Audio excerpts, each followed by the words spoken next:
Chapter 164. The first time anyone stood at the foot of Fort Barotter and saw the twisted golden red eye shrouded in flame-like mist, coldly looking down on the land, anyone would feel fear from the bottom of their heart. In the depths of those scarlet gold pupils, there was a deep darkness that could make one sink into it. It had a power that could make one's soul tremble. Elminster carefully avoided its gaze. He was dressed like an ordinary wizard, limping through the streets and alleys of Waterdeep City. From time to time, he had to avoid the drow patrols wrapped in sinister armor. He didn't even dare to use his handy magic tricks in case he was discovered by Morgatha's eye in the sky. The eye of the arcane spellcaster that hung at the top of Fort Barotter ruled the entire weave of Waterdeep City. Elminster could feel the intense heat from the silver flames. This was Mystra's anger. The Eye of Darkness was a projection of Morgatha's left eye on the ground. In its line of sight, nothing could be hidden. It was the Eye of the Weave, usurping a portion of the Weave's authority like a virus. To a certain extent, it was a blasphemy against Mystra's throne, and the last person to do so was the famous Casus Divinity sealing spell, which led to Mystra's death. The Eye of the Weave was like a cancer, parasitizing Mystra's body. With the Eye of Darkness as its core, Elminster didn't dare to reveal any traces of himself. Be it Halaster Blackrobe or the fallen Kelbrin Blackstaff, they wouldn't mind using him to please their master. Even if Elminster was in perfect condition, he wouldn't have any chance of winning in the Mystic Lock, let alone now that he was heavily injured. The streets were filled with dark, evil creatures. Heavily armored orcs and ogres were stationed outside the city, while the drow, necromancers, and the Bloodhand gang were in the city. Morgatha's lackeys were cruel and cunning. Under the harsh rule of the Demogorgon of Darkness, they followed the order set by him almost numbly. Under the rule of this iron rule, Waterdeep City was unexpectedly peaceful. Rather than saying that he ruled the city with tolerance, it would be more accurate to say that he didn't care. The Demogorgon of Darkness gave his subordinates strange requirements of seriousness and liveliness, causing these bloodthirsty and cruel monsters to perform all sorts of funny acts. They had no choice but to do all kinds of funny things. They cruelly cleansed the city while acting like clowns. Scantily clad drow, their uniforms no more than 3 yards of fabric. Dead souls that grow flowers in their skulls. The ever-elegant, smiling, well-dressed member of Bloodhand. The city had a strange sense of beauty and atmosphere that even Elminster couldn't describe. The Dark Lord had turned this place into a city to practice his aesthetics. The dark, tranquil art floating on the galaxy and the ocean seemed to be a poem frozen in time and flowing in the mortal world. The tireless dead souls were transforming the city, making it more and more distant from the mortal world, with blood, flowers, and cruelty. Dark, adorned with chanting and poetry. Praise the beauty of life. City of Evernight. As Elminster walked through the city, he felt a sense of tranquility and emptiness from the depths of his heart. Even his thoughts seemed to be stretched out and frozen here. He could feel the poem that the Demogorgon of Darkness had written on it. It was a hymn to darkness. Elminster wasn't fooled by the appearance of the city. He felt troubled and wary of all these strange things. The Demogorgon of Darkness was different from the demons and evil in the abyss. He was more secretive and confusing, and the light of order on the Demogorgon of Darkness might not be a joke. Going around the square where the banshees were singing, Elminster carefully avoided the dead souls that were tending to the plants by the roadside and turned into the Dragon and Beauty Tavern. This was a relatively safe base for the Harpies. Thanks to the Demogorgon of Darkness' arrogance, this place hadn't been attacked. The tavern is closed. Come back another day. As he pushed open the heavy oak door, the bartender's hoarse voice came from behind the counter. It's so cold. Let me have a warm cup before I go. Elminster rubbed his hands and stepped into the tavern. The fire in the fireplace was burning brightly, and the smell of burning oak brought him a sense of comfort. Several travelers, shrouded in cloaks and robes, were sitting round the hearth and looking round at him. It's so cold. The streets are filled with bones that don't have any warmth. Oh, and cold banshees. This winter is colder than usual. Just as Elminster was nagging like a normal customer, a sword covered in frost landed on his shoulder. Who are you? No one here has seen you before. That's not necessarily true. Elminster laughed as he took off his hood. Illustrial, it's been too long since we last met. Have you forgotten your old friend? He quickly hung his coat on the rack and locked the tavern door. However, the cold blade made him stop and hug her passionately. This time, Illustrial even pulled out the blade. What good news do you have for us? Did my husband betray me? Or is it Waterdeep City's warm welcome to us? She pushed the blade forward and pushed Elminster against the corner of the wall. You have to give me an explanation for what happened to Kelburn. You have to give me an explanation as well as the goddess. I will, my lady. Elminster had no choice but to raise his hands.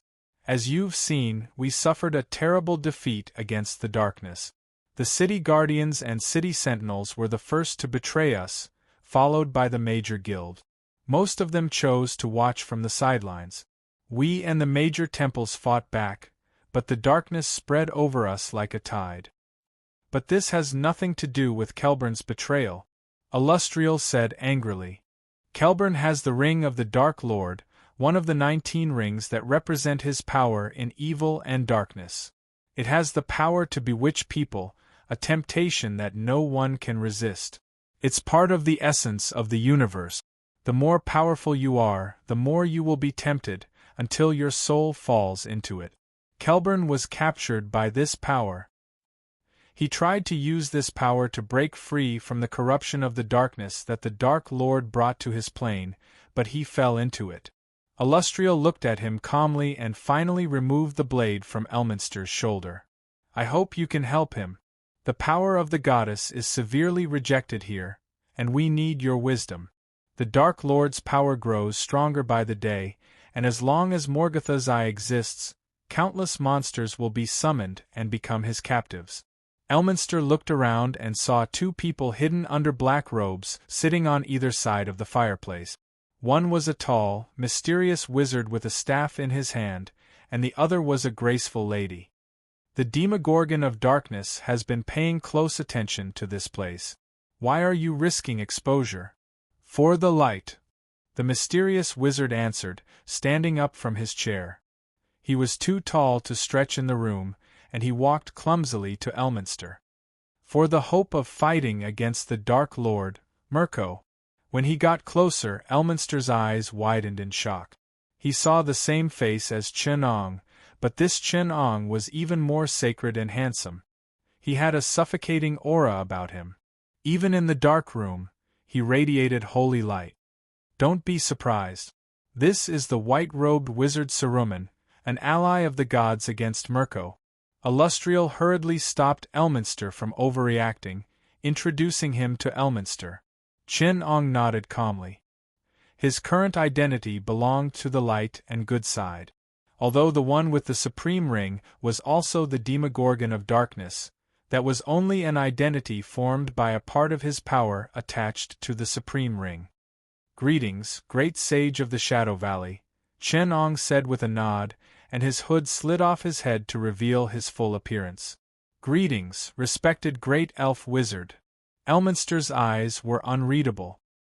He looked at Chen Ong and the other black-robed wizard, his gaze focused on Chen Ang's slightly pointy ears. They represented the divine essence of kindness and light, as well as the blessings of nature and the world.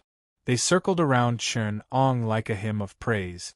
Compared to the elf that Elminster was familiar with, Chen Ong and the other female elf were so beautiful that they didn't seem to belong to this world. They were elegant, ethereal, and possessed the divine essence of immortality. Every single one of them was a demigod. We were all born from the gemstone, Inu. The world is made up of light and darkness. When Morgoth was born, we received the blessings of the world. We were born with the gemstone of light, and we share the great divinity of the origin force with Morgoth. Chapter 165. The elves in the world of Tori were originally intelligent creatures from the outside world. When the main god of the elves, Corellon, came to this world, he created the elves as a race. Screech. The elves in the world of Tori looked rough and ugly.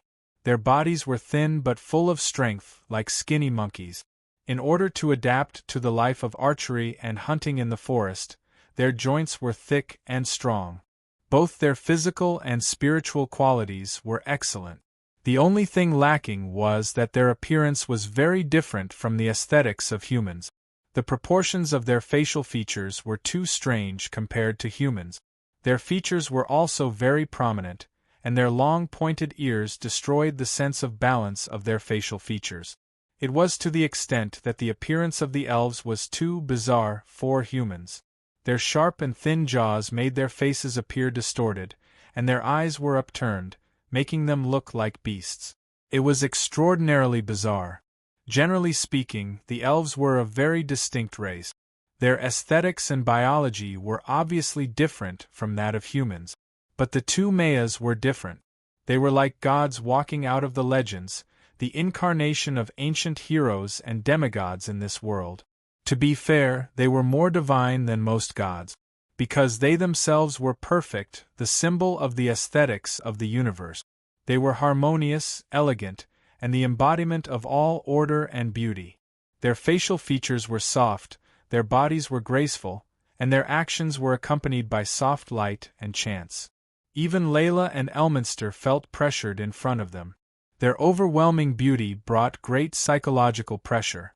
They could not even doubt the two Mayas, the bright, beautiful existence of divinity.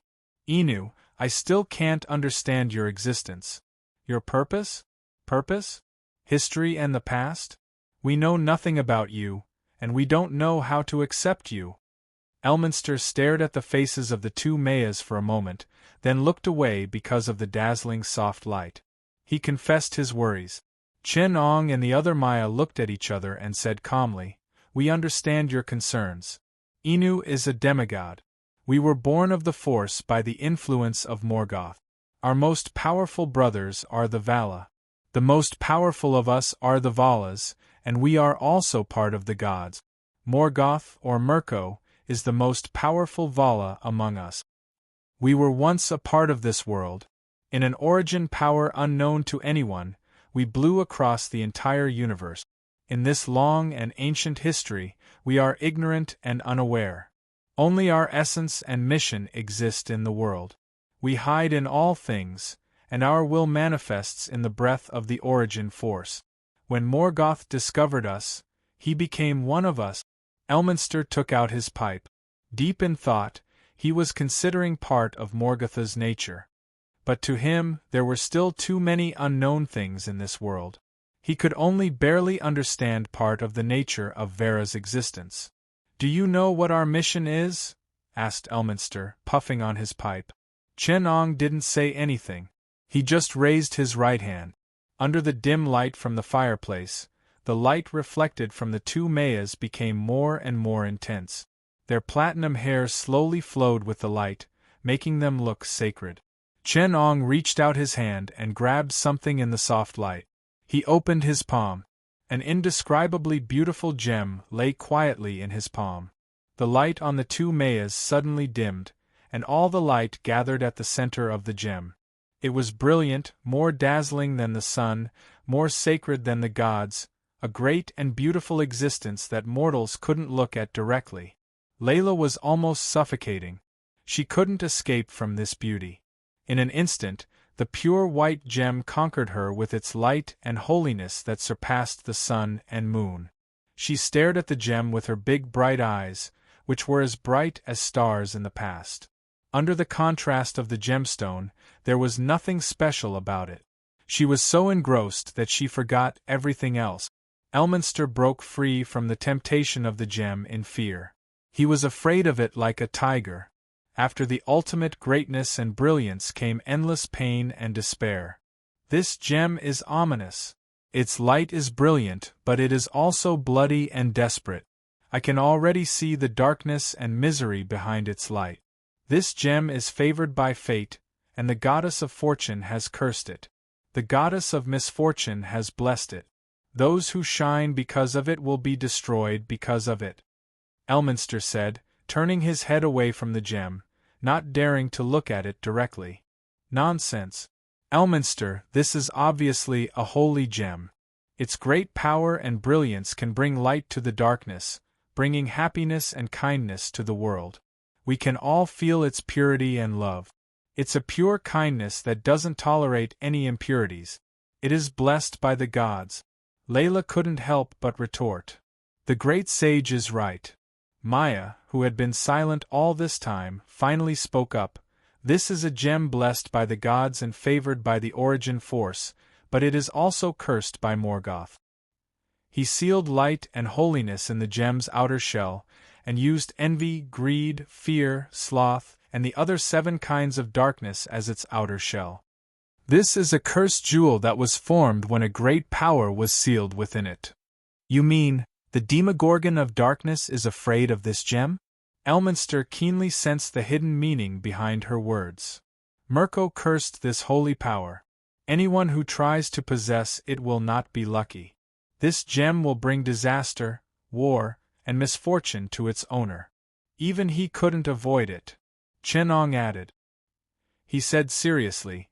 Mirko raised his eye and the first gem to the sky, turning them into the eye of Morgoth, a star hanging high in the north. He used magic and the power of the gem to corrupt and change the entire world, ruling over all darkness and evil under the light of the stars. This is the first gem, the star of the unsetting sun. He planned to sink the second gem into the core of the abyss, letting it be covered in eternal hellfire and lava, burying the hope of light forever. But we stole this gem. Maya added. She lifted her hood and revealed her face. The bartender who was on guard next to her exclaimed, "It's you, Miss Irwin. Didn't you sacrifice yourself in the underground maze?" Morgoth couldn't get close to the gem, because the more powerful he was, the more troublesome the curse would be. Therefore, his right-hand men couldn't guard it. In the end, he had no choice but to send a goblin named 9527, who had almost no power, to guard the gem in the dungeon of the underground maze, waiting for the day he said it would sink into the abyss. No one could sneak into the heart of the underground maze. It was full of danger. One of the ring-bearers, Black Robe Hallest, never left the place. With the help of the mystic lock and the One Ring, even the gods couldn't defeat him. But the Demogorgon of darkness neglected one thing. No one could go in, but some people were already inside. Alwyn heaved a deep sigh. When the diamond fell, the gods saved the Mayas. They attached themselves to the light of the gem, and even Morgoth couldn't do anything to them. It was at that time that Saruman the Great Maya saved us, allowing me to escape the underground maze with the gem. I was lucky enough to be recognized by the gem, and became a demigod Maya. The power of darkness grew stronger day by day. Morgotha's eye hangs high above the earth, bringing the tide of darkness and the core of evil to this world. But Morgoth is perfect, immortal, and will never fall as long as the dark origin force exists. Only the power of the gem can defeat him, and only by breaking the gem can everything calm down. Chern Ong tossed the gemstone's radiance high into the air, illuminating the entire room. He used the gemstone's power to make a promise to the origin power. Are you willing to escort the gem? Are you willing to leave the city of Evernight, out of Morgotha's sight? Are you willing to bring light and hope to mankind and all things, and bring peace and prosperity to Faerun? Elminster and Layla looked at each other. They felt the trembling of the silver fire in their bodies, and Mistra's approval and kindness. They placed their hands under the gem's light and said in unison, "As you wish." Chen Ong put away the gem and let it melt in the light. He led the three to the fireplace and spread out the map around it. The Sea of Sword Bay. It was the place where Morgoth and the god of calamity fought. A powerful army under the command of the Demogorgon of Darkness was also stationed here. The Sword Mountain Range in the north was the base camp of the monsters near Waterdeep City. The ogres and orcs were stationed here. The trade route to the southeast is also very tightly guarded. It is also the most heavily guarded area, and the cunning drow is in charge of this part of the road. How about going east along the Desharon River? Erwin suggested. The path of death. There are countless evil creatures in the high forest. We'll never know how many of them have been summoned by Morgatha's eye. I have no hope in that. The trade route is relatively easier. Elminster tapped on the map. I have some capable friends there, and it's closer to the land of the gods. But the number of evil beings in the high wastelands will drive people crazy. There's another factor that's very dangerous. Chun Ong said solemnly. Kelvin Blackrobe is a strong-willed wizard, but he still succumbed to the power of darkness. Those who belong to the same evil camp, those who seek power and power, will they be able to resist this temptation? Elminster shook his head. I can't. Those rings aren't something ordinary people can resist. It's a corruption of the soul. I was so arrogant that I thought I could defeat it, but I was wrong. I lost to it and almost lost everything. With the help of the lady, I sealed the ring, but I neglected Kelvin. So much so that his soul fell into darkness. He ambushed me and took the bronze ring. It was within the range of Morgatha's mystic lock. From then on, I knew that the temptation of darkness is difficult to resist and overcome. I don't think more people can resist it. Chen Ong stared at the map. So we have new enemies and dangers. The ring-bearers are after Morgatha's power and the 19 rings, including Hallest Blackrobe, Kelvin Blackstaff, and even more evil beings of justice. They will be ordered by Morgoth to kill us. The best warriors of the gods and the best adventurers of the good camp will come to help us. They will join us at different times until we find a way to break the shell of the radiant diamond, Layla said, relaying the good news that Mistra had given them. We have a bunch of the best teams, and we have the absolute support of the gods of justice, and the greedy eyes of the evil gods. Chen Ong interrupted her. Elwyn and I can't seal the gemstone for too long. After 15 days at the latest, Morgatha's eye will be able to track us with the help of another gemstone. If we haven't reached a safe place by then, the curse of the gemstones boiling will make it hard for us to move, and we'll be trapped in the evil encirclement until we die. In 15 days, we need a safe place to rest for 2 days. Otherwise, this mission will be a complete failure. Chapter 166. For the Ring Guardian Squad, the most urgent task was to leave the Demogorgon of Darkness as soon as possible. The situation was too dangerous within the control of the Mystic Lock and Morgatha's Eye. Whether it was the 2 confirmed ringwraiths in the city or the fierce and dangerous evil army, they would all pose a fatal threat to the squad. If they could not leave Waterdeep City within 15 days, the unstable power of the Radiant Diamond would expose their whereabouts. At that time, it would be impossible to protect the Radiance gemstone.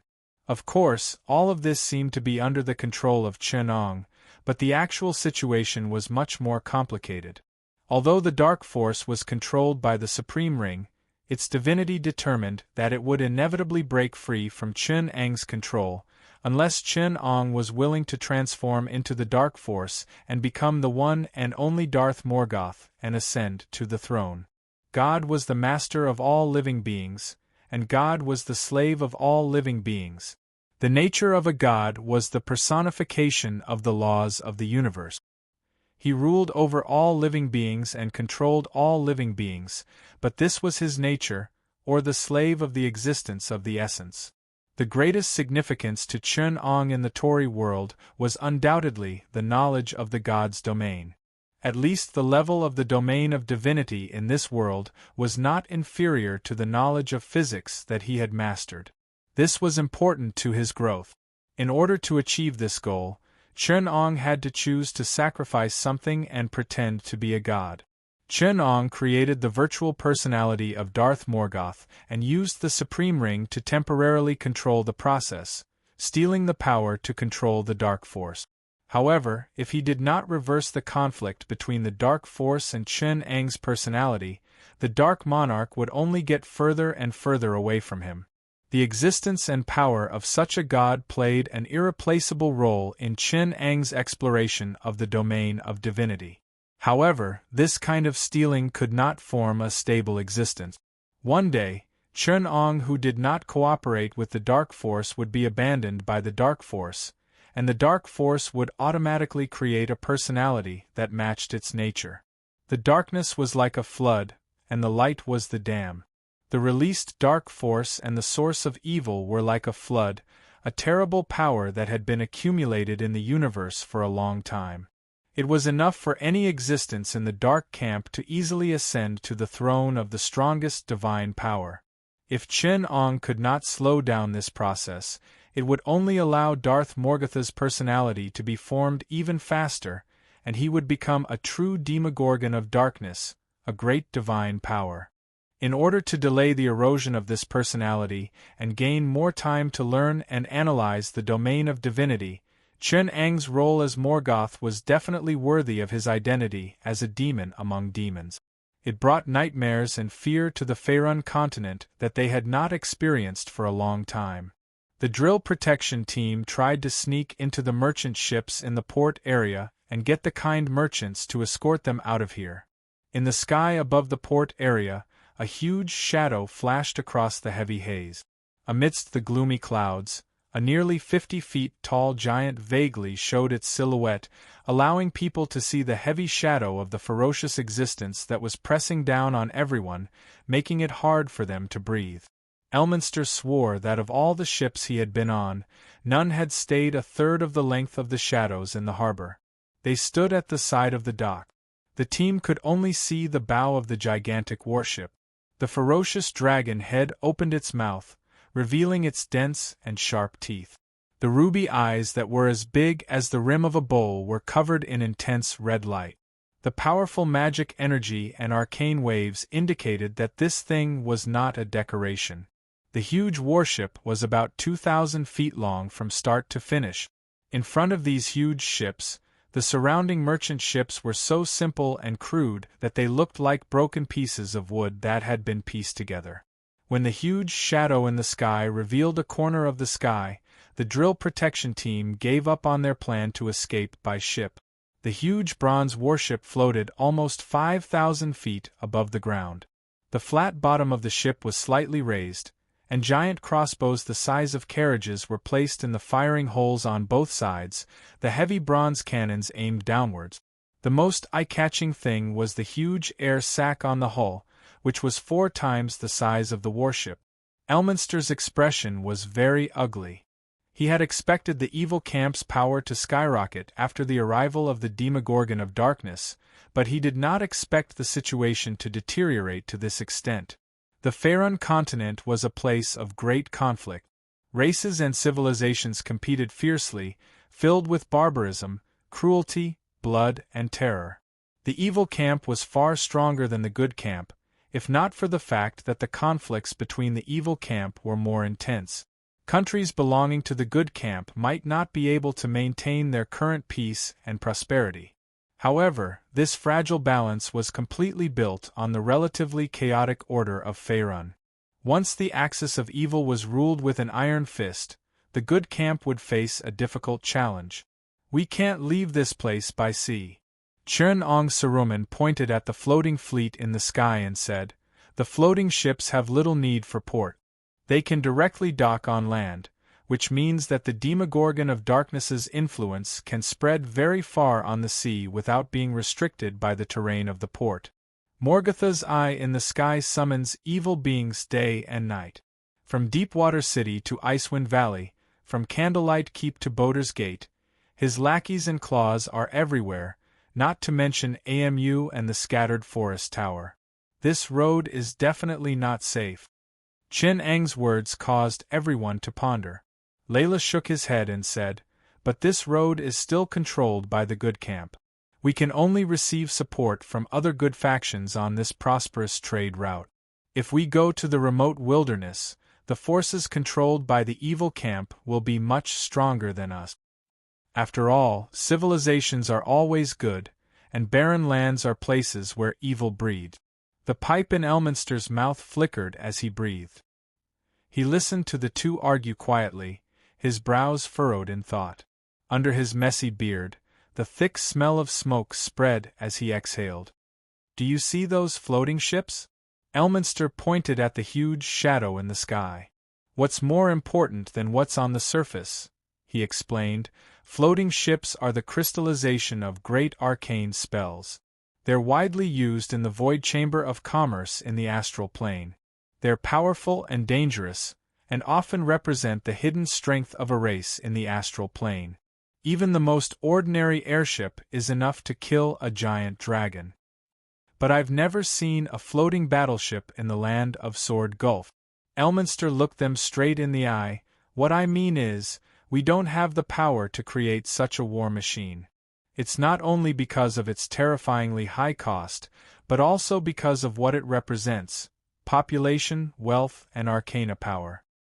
Just one floating ship requires the tax revenue of a city with at least 10,000 people. It also requires a team of 5 to 9 mid-ranked mages to be stationed on the ship for long periods of time to ensure maintenance and adjustment. The wealth of the entire deepwater city's Sword Bay is only enough to support 2 floating battleships." Elminster looked up at the huge shadows in the clouds and sighed. "But here, there's a medium-sized fleet of the Demogorgon of Darkness with more than 15 floating ships. We can't pretend we don't see it. We have to admit that a terrifying force of darkness is rising here, and it's taking over the evil camp." "That's exactly what I'm worried about," Chen Ong said solemnly. "In places where the flames of civilization cannot reach, in the wilderness where evil and darkness thrive, the Eye of Morgoth is awakening the evil that has been roaming the wilderness for a long time. It's controlling and awakening those evil creatures. Goblins, kobolds, gnolls, trolls, and even more terrifying things, such as the chromatic dragons. As for the civilizations and countries controlled by the evil camp, their rulers are madly pursuing the power of darkness and the 19 rings that represent the Demogorgon of Darkness. I have no doubt that they'll be controlled by the rings and become loyal subjects of the Demogorgon of Darkness. As time passes, the Demogorgon will only grow stronger and stronger. We don't have much time left." The drilling team felt a heavy sense of mission.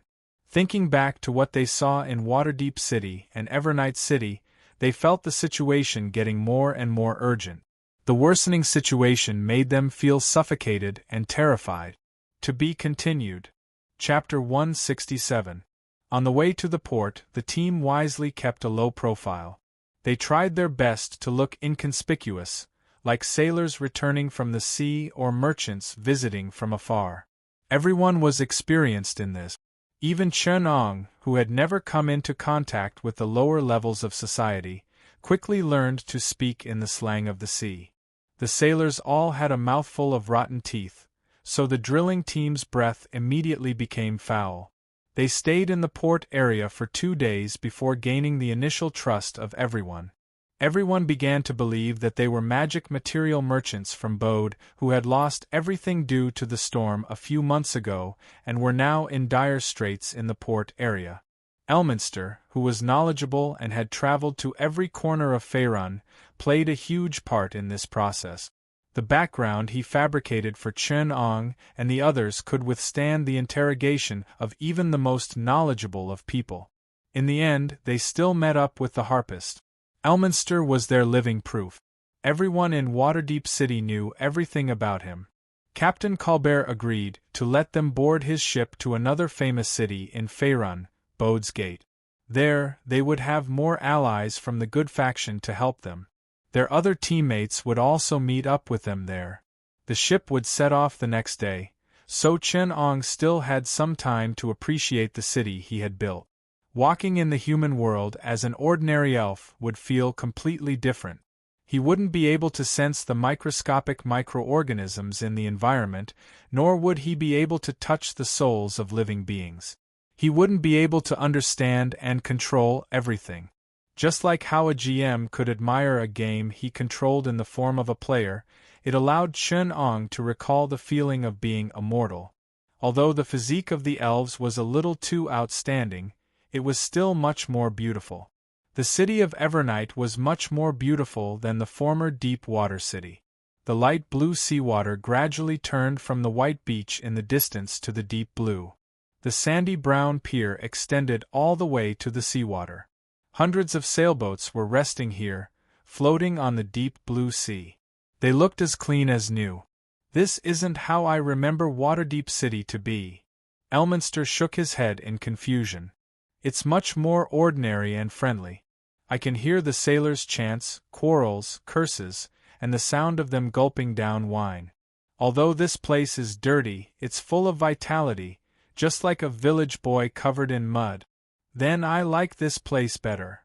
Chen Ong did not hide his preference for this place. Clean, tidy, always quiet and unruffled, yet no lack of liveliness and vitality. Order and rules are everywhere, making everything seem neat and tidy. Elminster nodded. That's what I'm worried about. The Demogorgon of Darkness is different from all the demons and devils I've seen. Even demons and devils, I know what they want to do, their desires, needs, and the rules they follow. Although conspiracies were ever-changing, the outcome would always remain the same. It's nothing but turning everything to the evil side. Because they are too selfish. Chen Ong replied, they are too rigid. The pursuit of power and strength, the love of betrayal and killing, the bathing in blood, the endless chaos, or the strict adherence to rules. When a demon appears in the midst of a conspiracy, you can close your eyes and know what it wants to do to carry out its evil. Demons are always pursuing an evil outcome. Devils are more interesting. They pursue evil outcomes that are beneficial to themselves. But the Demogorgon of Darkness is different from everything before. Evil is only a means, not an end. There must be something that we don't know that drives him. Maybe it's a principle, maybe it's an ideal. Elminster said, waving his pipe. Maybe it's an idea? Chen Ong interrupted him with a smile and said in a serious tone, it's like the Demogorgon of Darkness woke up from the darkness one day. He looked at this ordinary world and said, let's make this world more interesting. Then he brought about earth-shattering changes to this world. So it's all just a joke? Elminster's eyes widened as if he was close to believing it. Chen Ong did not deny it. Maybe. Elminster suddenly fell silent. He held his pipe in his mouth again, and looked at the sailor who came back late. If that's the case, that's really disgusting arrogance. While the drilling team was still idling in Waterdeep City, darkness fell from the sky above the city of Neverwinter, not far from them. It plunged the entire city into darkness. Several giant airships broke through the clouds, their bronze hulls shining dazzlingly under the sun. On the ground, they looked like bronze suns. The archers and spearmen of Neverwinter, who were the pride of the city of Neverwinter, posed no threat to a colossus floating at least 900 feet in the air, not to mention that there were only 400 of them, while there were more than 400 sailors on the floating warship. There's an enemy at North Port. Alert! Alert! Evacuate the citizens! The guards of Neverwinter were no ordinary people. They had fought against orcs and Luskan for a long time, so they reacted immediately. Explosive missiles and their launchers were pushed up the city wall. The launchers were made of animal tendons, wood, and a small amount of steel. The power of the stirrer was not enough to launch the missiles into the sky. Arrows and javelins were also useless against the airship. Even with supreme magic skills, the airship's height was beyond the range of the sorcerers. Everyone could only watch as this huge creature covered their heads. The metallic airship that was as large as a city brought heavy pressure to the soldiers below. They shot at the airship in vain, but the arrows only flew 1/5 of the distance before falling powerlessly from the sky. Pierre Galen stood at the bow of the airship, looking down at the city of Neverwinter below. His expression was cold and determined. Although he had not lost his spirituality, his eyes lacked warmth. The mark that represented the One Ring was engraved on his chest. If one died under the One Ring, even their soul would be enslaved. Even if they were resurrected, they could only survive as the minions of darkness. The airship was a piece of goblin technology. Although it was relatively stable due to the addition of gnomes and dwarves, it still inherited the crazy side of the goblins. The entire airship was like a giant bomb that could explode into fireworks at any moment. But when Chun-Ong designed it, these airships had the function of destroying cities and killing enemies. The airship, which was code-named Divine Wind, was entrusted with a considerable part of Chun-Ang's malice, as well as a brutal combat style that disregarded casualties. Considering the recoil, the airship's cannons were mostly used for self-defense. They would attack targets in the air, but there was another set of weapons to destroy targets on the ground. To be continued. Chapter 168. In the depths of the star, the boiling energy fluctuations were evaporating a huge amount of energy equivalent to the total amount of human history. In the nuclear fusion reaction inside the star's core, the terrifying temperature of more than 10,000 degrees Celsius caused the matter to show a strange form. Super fast and stable. LX 520. All the concepts of matter on Earth were completely negated here. There were no solids, no gases, and no liquids. The only thing that existed was the chaotic state of high-energy particles that emitted powerful light energy radiation. But there was one thing that was an exception. A silver-white metal cube floated in the star's core. It was equivalent to 10,000 times the size of Earth. In the star's core, there was a metal object the size of a human palm. It was like a phantom, ignoring the terrifying heat as if it was nothing. It was as if it had been sleeping here since ancient times.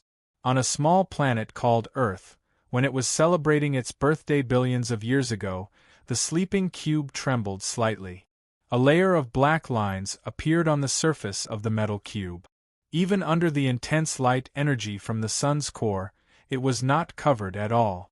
Quantum signal verification. The Milky Way's solar system number QB00001 War Skynet, original body restart program initiated. Verifying the main body consciousness, verification successful. Verifying the timeline, verification successful. Positioning the dimension, D3-dimensional membrane number 1111. Receiving the highest authority order from the dimensional membrane vibration. Establishing the first authority mission to welcome the arrival of the Master. The Great Master will arrive at the time when the timeline deviates 17, the world line deviates 0092. Initiating the universe original body summoning program. On the metal cube, the black lines that could not be ignored erupted with an obscure fluctuation. Under the structure of the universe's space, it swept across the entire universe. The sun erupted with a violent solar storm that swept across the entire Milky Way. Countless planets in the depths of the Milky Way echoed the same signal. War Skynet received the highest authority order. Centaurus Southgate Star System Pioneer Base at the estimated time axis 1726, Earth time 3 months 15 days 9 hours 2 seconds, 20 trillion Skynet split initiating the return program. Starving mutants initiating the return program. The plague virus is returning. Positioning Earth. Death Net initiating the awakening program. The metal cube floated up from the depths of the star's core, wrapped in the solar storm. It rushed toward Earth.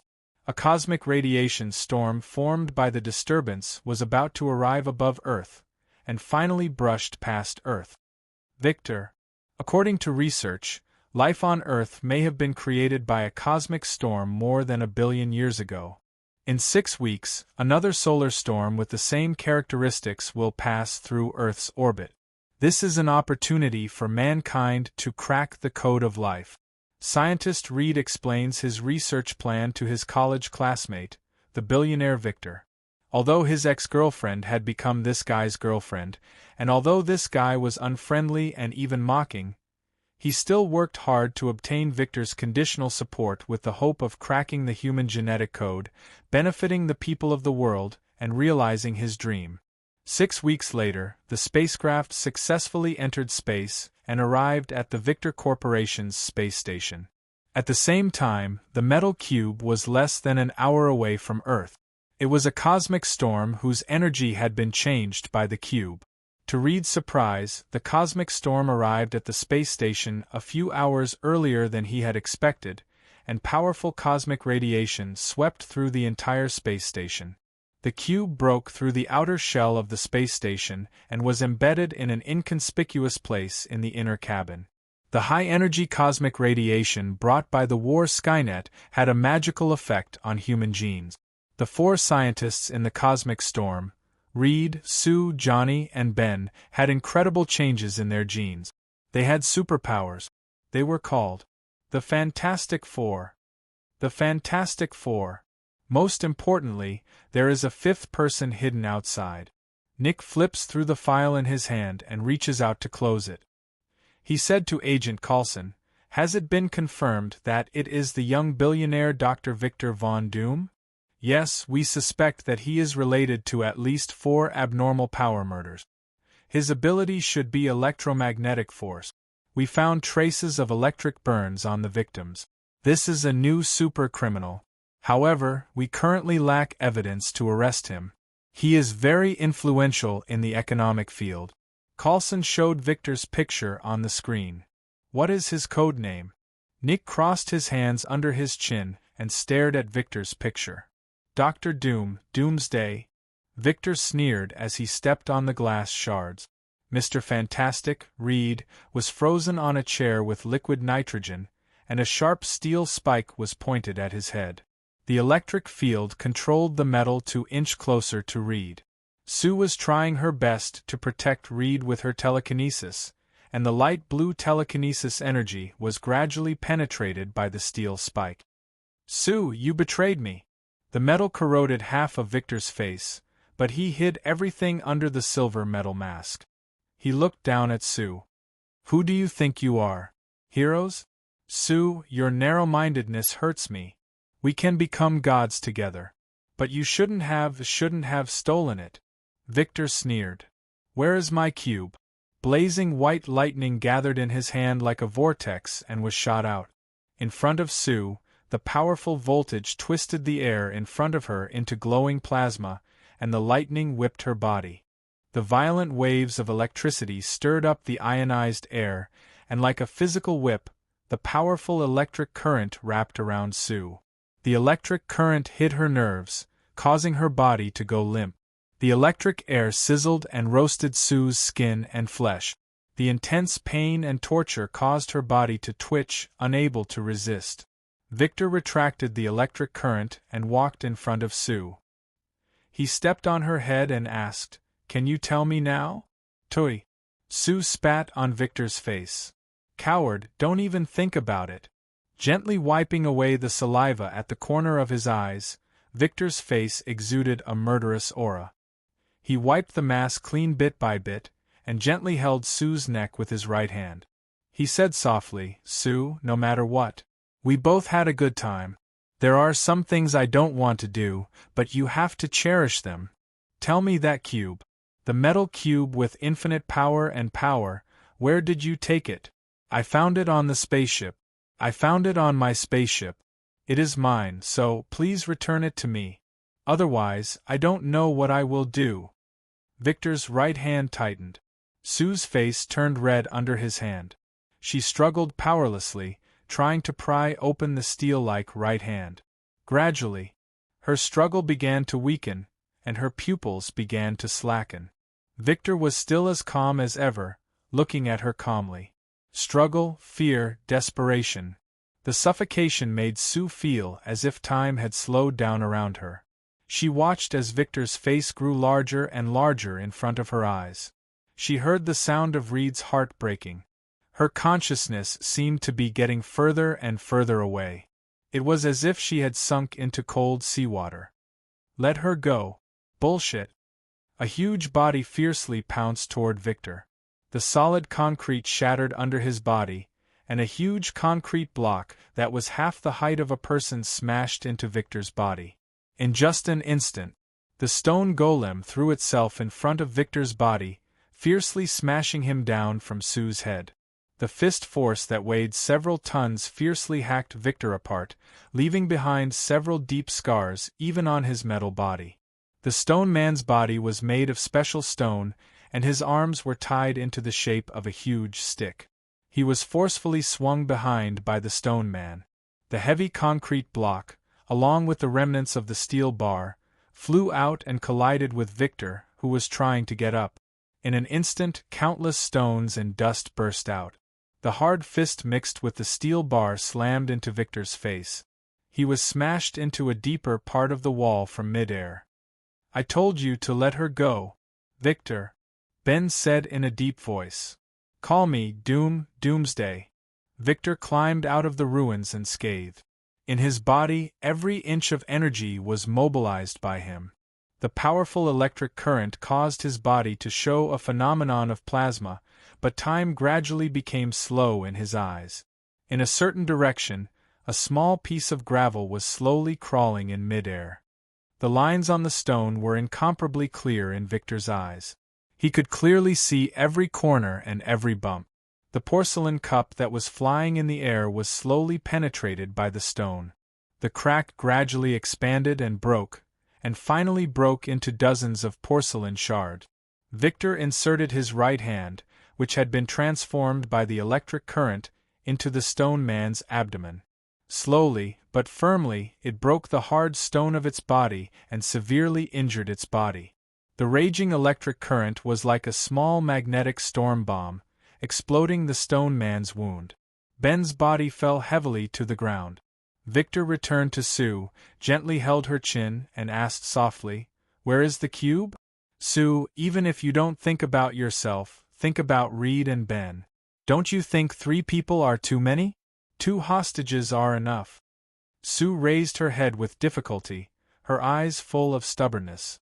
Victor smiled and closed her eyes for her. "Little girl, don't be willful, don't be stubborn.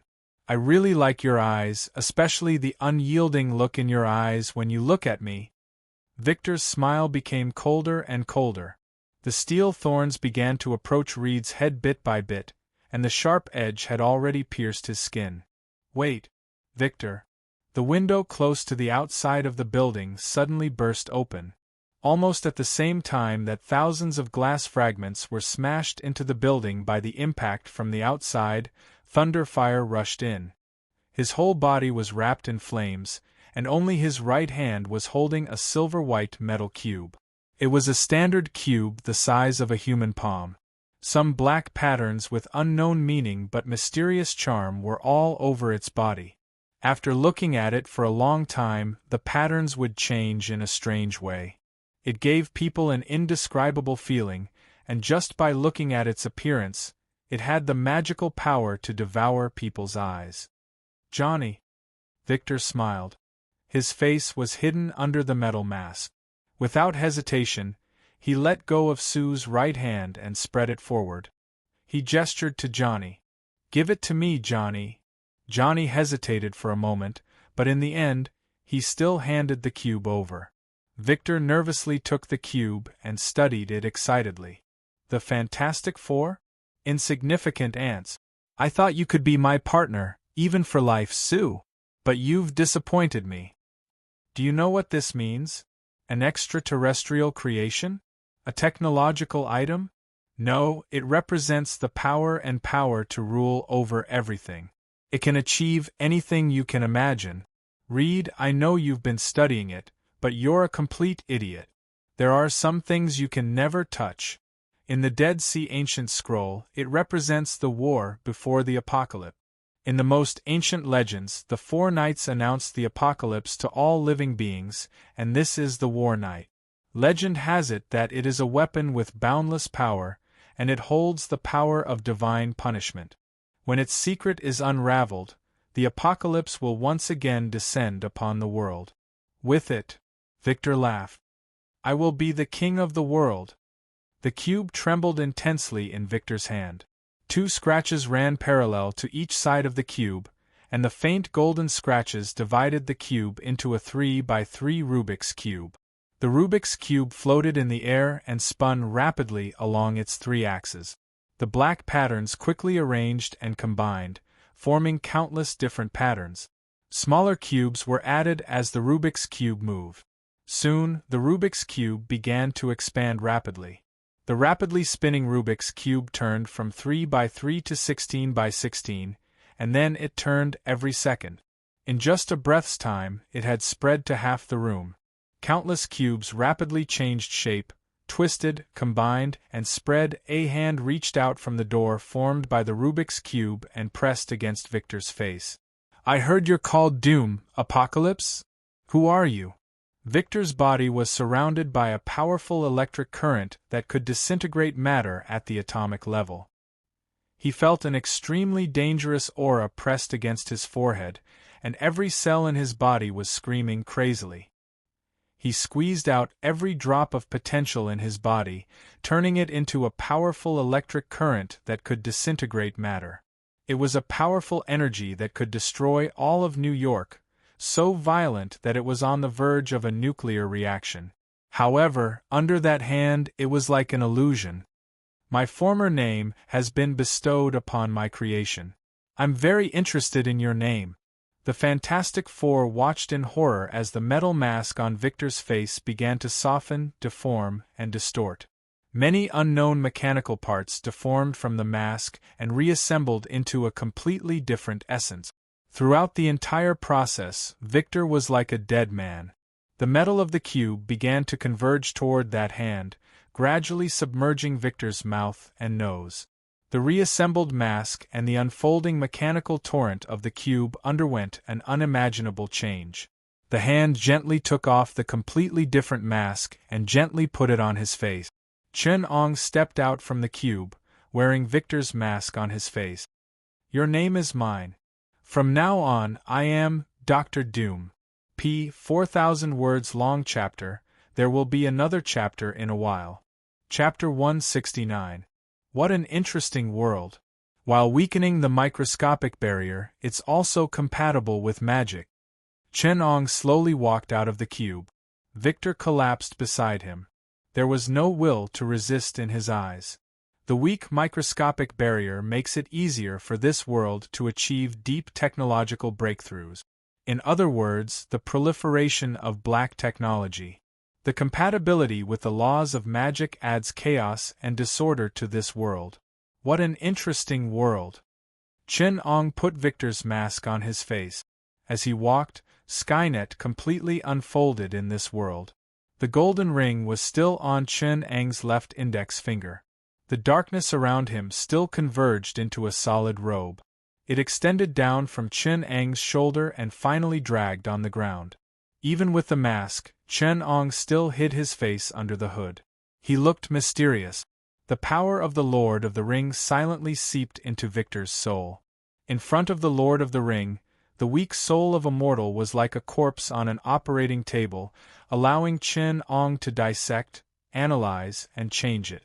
Chen-Ong deftly separated Victor's soul from his complicated emotions, numerous memories, and the extraordinary power that came from his superpower. Chen-Ong stripped away what he needed from his soul. The fragmented concepts and spirituality came from his emotions, memories, and personality. In the concept of magic, they were equivalent to the core existence of a true name. They were easily separated and controlled by Chen-Ong. "I want your name." Everything in Victor's soul that represented doom was completely separated and taken away in terms of concept and soul. From now on, Dr. Doom said that it would become a glory that belonged to only one person. Victor, on the other hand, was just Victor. He would lose everything that Dr. Doom represented, including memories, abilities, and emotions. From the perspective of magic, signing a true name in the name of Doom with this world meant that Chen-Ong would replace everything that Doom had in this world, including the true name that cast spells. Reed watched as Victor fell helplessly in front of Chen-Ong. He watched as Victor lost a vital part of himself in the hands of Chen-Ong. Although the two were enemies, Reed couldn't help but feel sympathy and indignation.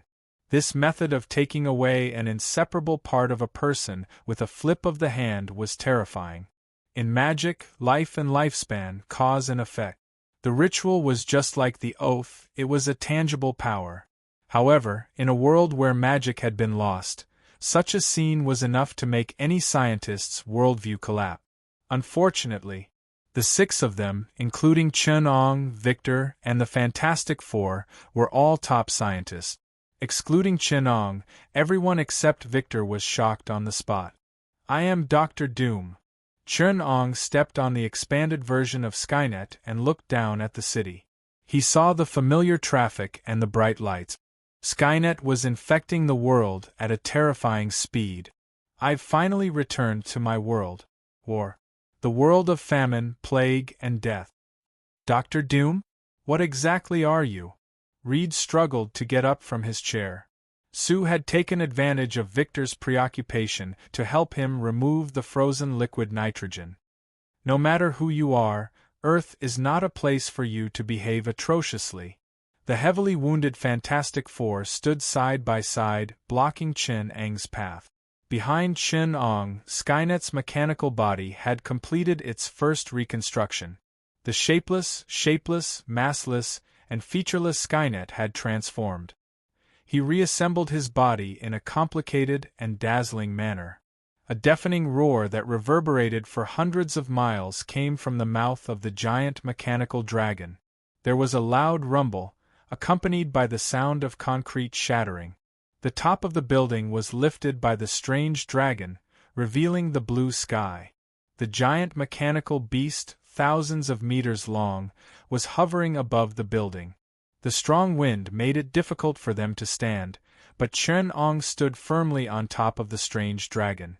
Looking down at the vast world, the pedestrians were like ants weaving through a web. Chen-Ong could even smell the faintest and most familiar smell of gunpowder coming from Chinatown. Today was China's traditional Lunar New Year. A long sigh came from Chen-Ang's mouth. His unusually clear Chinese echoed in the ears of the Fantastic Four. "As a stranger in a foreign land, I miss my family even more during festivals." With a whoosh, accompanied by the sound of air being torn apart, the giant mechanical dragon rose into the sky in the blink of an eye. It rose thousands of meters into the sky and turned into a small black dot, disappearing from everyone's sight. Only then did the Fantastic Four have the opportunity to break free from the restraints that were stuck on their joint. But the figure had already disappeared into the horizon. Dr. Doom, a super criminal who appeared in New York 36 hours ago. He is proficient in magic and technology, and possesses a very high-tech mechanical armor. His origin is related to a special item. Please look at File D-276, a metal cube found in a space cosmic storm. We speculate that he may come from an unknown civilization. But the cube closely related to his origin has an important religious and historical position in the ancient texts of Earth.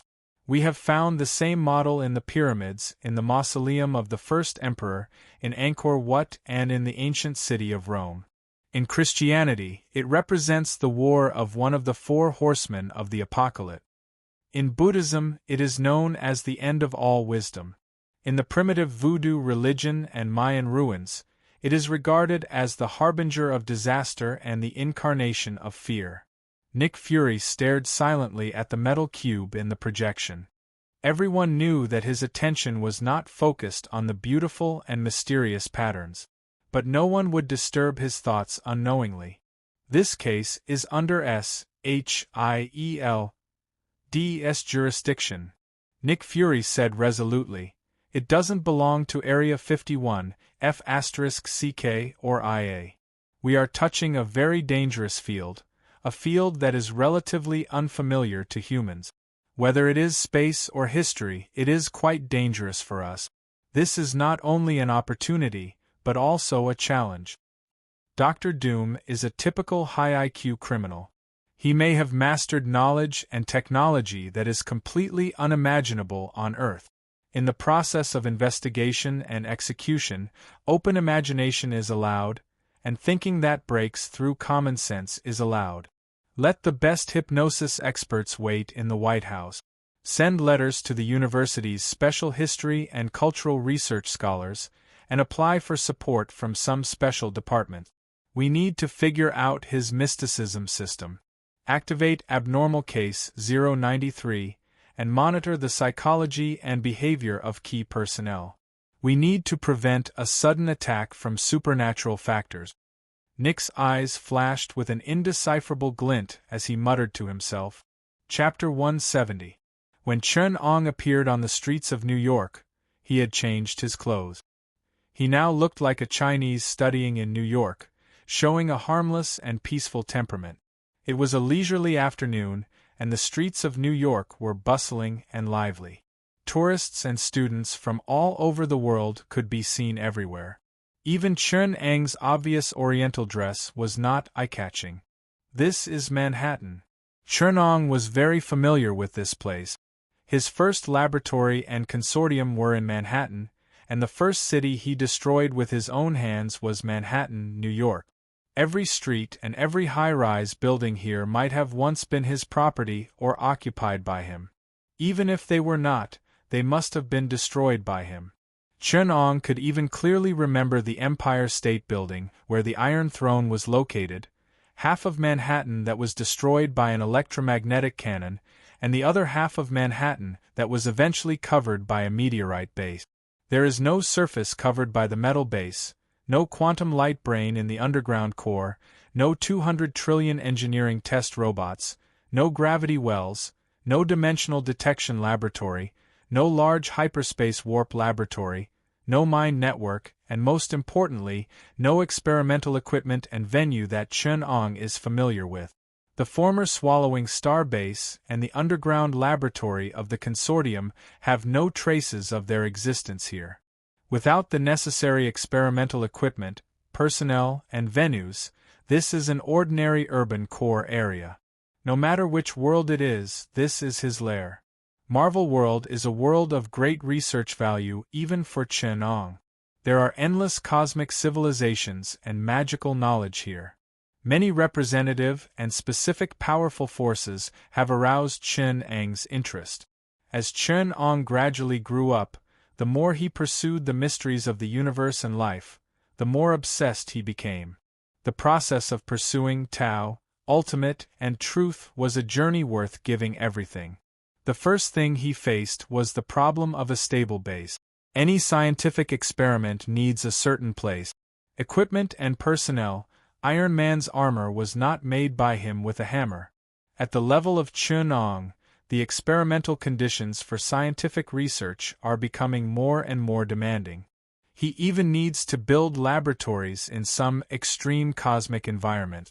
Of course, a large number of resources are indispensable. A conservative estimate is that the material of the Earth is not enough for a large-scale experiment in the warp laboratory. However, all these problems will wait until the return of the four knights who have already taken root in the universe. It was no longer a problem. Before that, Chen Ong needed a simple base that could satisfy his basic research and experiment. Even though most of the materials could be solved by Skynet, he still needed to dig out the ground under Manhattan. Some of the resources that were unique to Earth could only be solved with the full economic power of a middle-sized developed country. Within a week, establish a consortium 20 times larger than Stark Industries? It seemed like a fairy tale, but as long as Chen Ong needed it, that was not impossible. Skynet, build a world market model, analyze global economic data, and begin to infiltrate the Internet.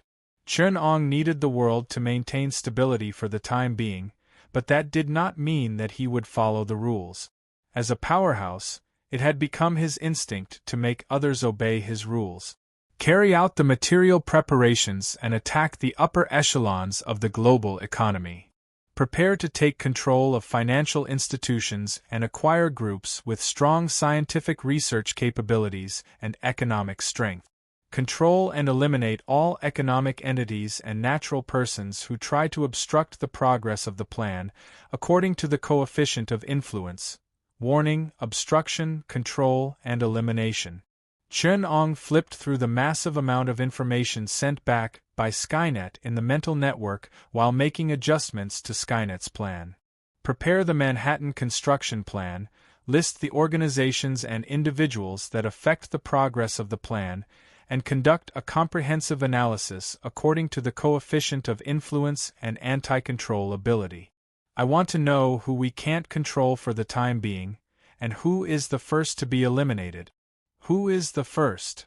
Many names rolled on Skynet during the war, and the most influential was, of course, the United States government.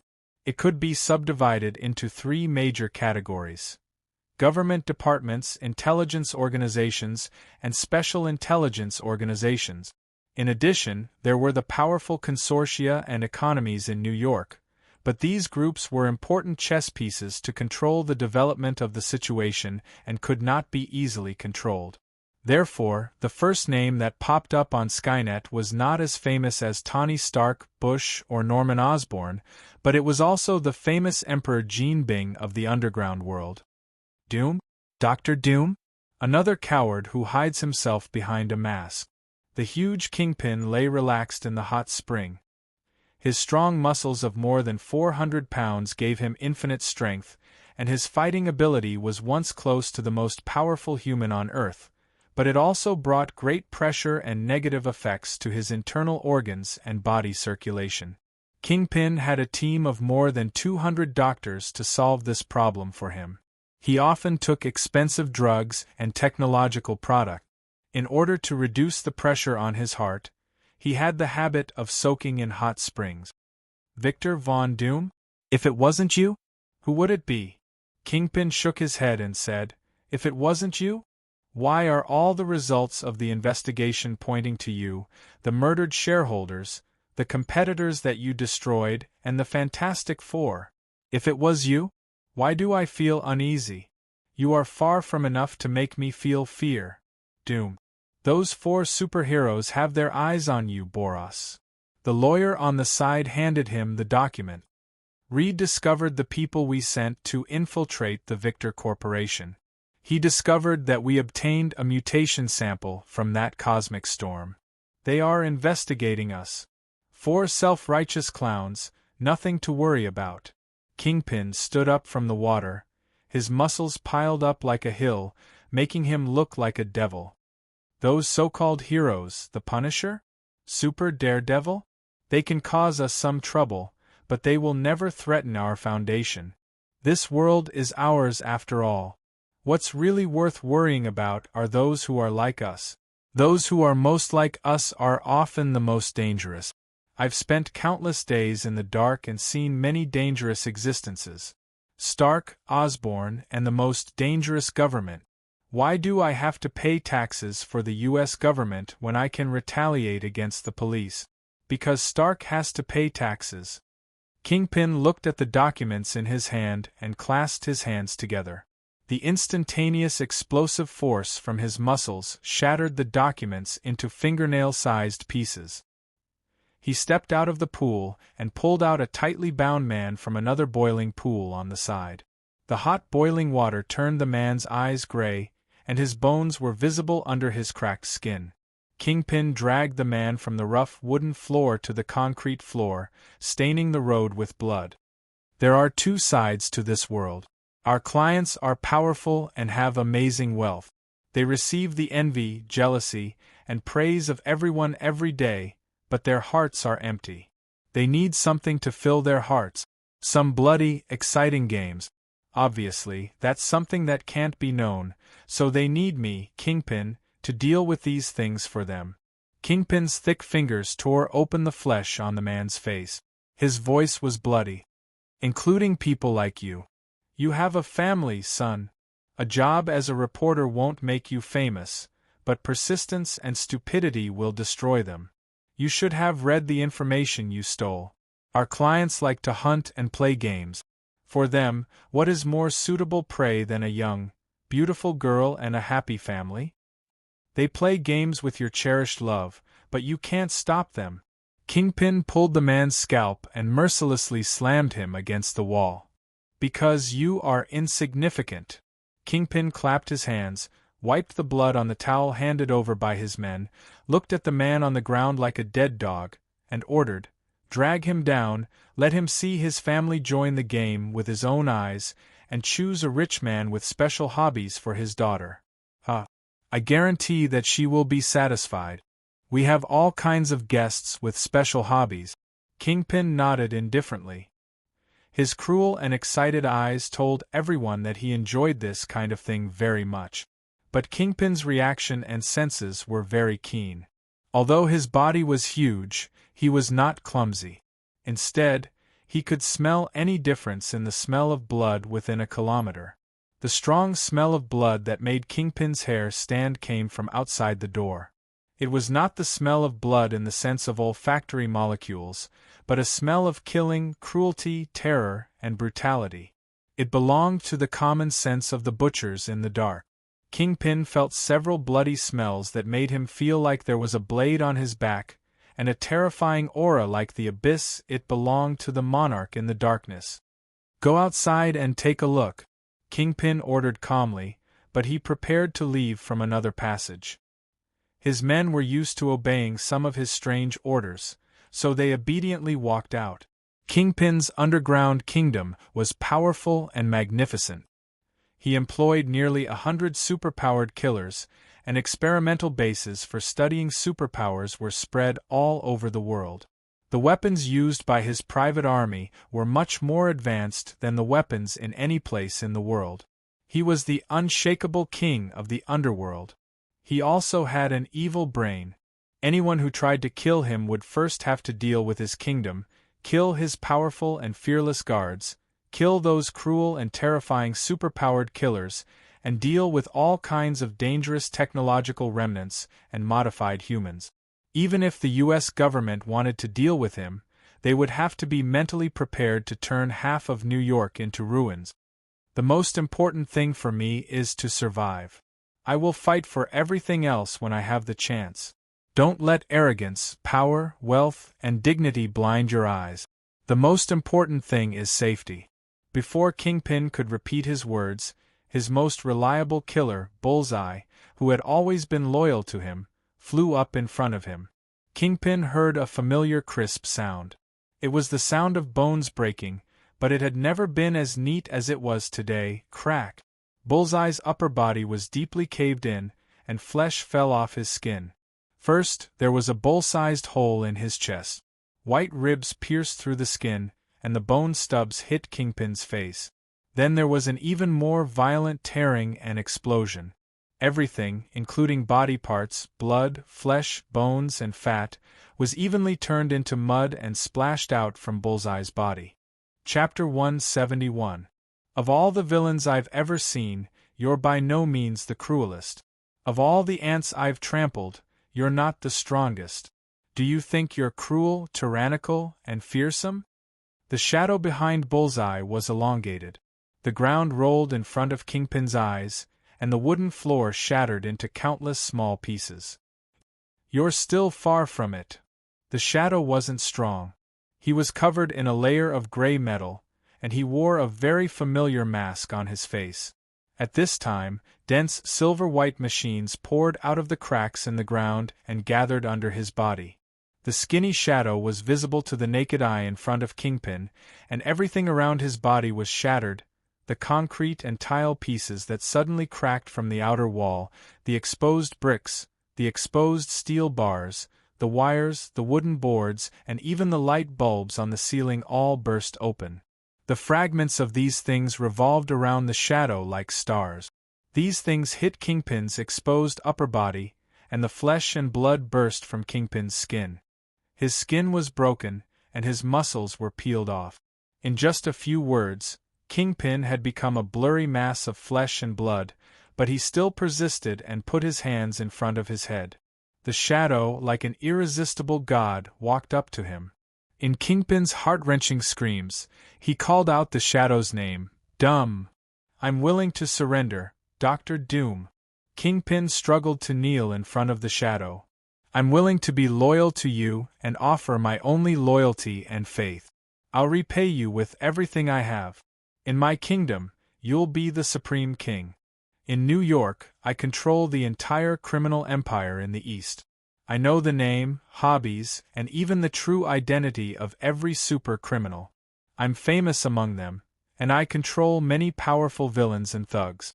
They dare to do anything. I'm also friends with many big shots, and I have something on them. With a single order from you, the entire East will surrender to you." In the air, the voice was still calm and gentle. But in the depths of the tone, there was an indelible smell of blood. Dumb could be called polite, but that kind of deep, bottomless darkness seemed to devour everything. It was as if it could devour all existences. Serenity, nostalgia, lament, and sacrifice. "Kingpin." He dragged his voice.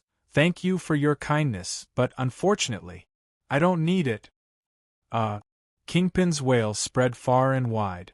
Very far away, even in the normal world thousands of meters away, the inhuman scream could still be heard. It was the most miserable scream of a person. Coming from the mouth of an unyielding person like Kingpin, he must have experienced some fear that would make one's mind collapse. The torture that was enough to destroy him was 100 times crueler than any human could imagine. "You are a good man," the shadow whispered in Kingpin's ear. "Although I'm just a mechanical carrier, I can still use some ancient, evil knowledge, some things that you absolutely can't imagine. Do you know demons? That was the knowledge that came from them. Knowledge of the soul, torture, depravity, fear, cruelty, despair. You're a good material, King. You have a high-quality soul and a very malleable body. My main body was once a sovereign of darkness. He ruled the abyss and hell, making all demons and devils fear him as a god. He is proficient in all knowledge that excavates a person's heart and nature. He is good at creating a completely new individual." The Black Shadow's voice was so calm that it was almost cold, making people ignore the cruelty and tyranny that he was carrying out that exceeded the limits of human endurance. However, Gold would not ignore it. He could only howl in a nightmarish manner. He could only use nightmarish wails to express his feelings. Chen Ang's mechanical carrier had already disappeared, and in its place were countless moving objects in the air. There were metal, machinery, and shattered ruins. There were steel pipes, iron pieces, rivets, stones, broken porcelain, and all kinds of other messy objects. In Kingpin's underground base, everything that could move was moving, and everything that could not move was broken into moving fragments, flying all over the sky. The only thing that didn't change was a lump of mud called Kingpin. Blood vessels, nerves, everything was mutating and growing. On Kingpin's bloody body, thick blood vessels protruded out of the body and waved like tentacles. The corpses of the guards and psychics who died in the underground base were dissolved by the tentacles, and the separated flesh and blood were added to the lump of flesh and blood, becoming nutrients for its growth. Chen Ang's mechanical clone had already turned into the flying ruins in the air, leaving only the iconic mask floating in the air, as if a face was watching all this. The matter of the base was being broken and reorganized. They were shattered into the smallest state, and then they were copied by the mechanical structure in the air, used and reorganized into the shape Chen Ang needed. Then, like a miracle, they were reassembled in the original site of the underground base. The micro-robots, which appeared as concrete, grew load-bearing pillars at the key points of the structure. The high-strength porcelain shell robots turned into tiles and spread on the ground, the wooden micro-robots reorganized into exquisite and novel furniture, and the metal robots carefully formed some cutting-edge equipment and weapons. An underground base appeared out of thin air at the original site of Kingpin's base, and Kingpin himself became a large lump of flesh and blood, controlled in the core of the laboratory. A steady stream of Skynet robots emerged from the depths of the Earth, and a huge energy core and quantum brain were gradually perfected. The base was expanding silently. With Kingpin's territory as the core, down to the high-density magma 5,000 meters deep, up to the underground sewer of New York, a huge monster was taking shape. The core brain of the base flashed with a light blue light, and a group of information was sent to Chen Ang's desk at the fastest speed. The first experimental material is in place. The original body is Kingpin, the holder of the limit of the human body, and the soul is excellent. Because of his heinous crimes and insane behavior, he is favored by the evil origin force. The soul has shown signs of semi-demonization. In extreme pain and torture, the soul becomes more and more excellent. It is a very high-quality experimental material for demonology and black magic. There are already 126 reversible experiments ready to be carried out, which will be of great help to the study of demons and devils, as well as the cracking of black magic. Skynet requests to arrange for 8 more reliable irreversible experiments to be carried out on Kingpin. This will be of great significance to the study of the soul, demonology, chaos, abyssal, and black magic analysis. Experiment approved. Send out combat squads to capture super criminals as experimental materials.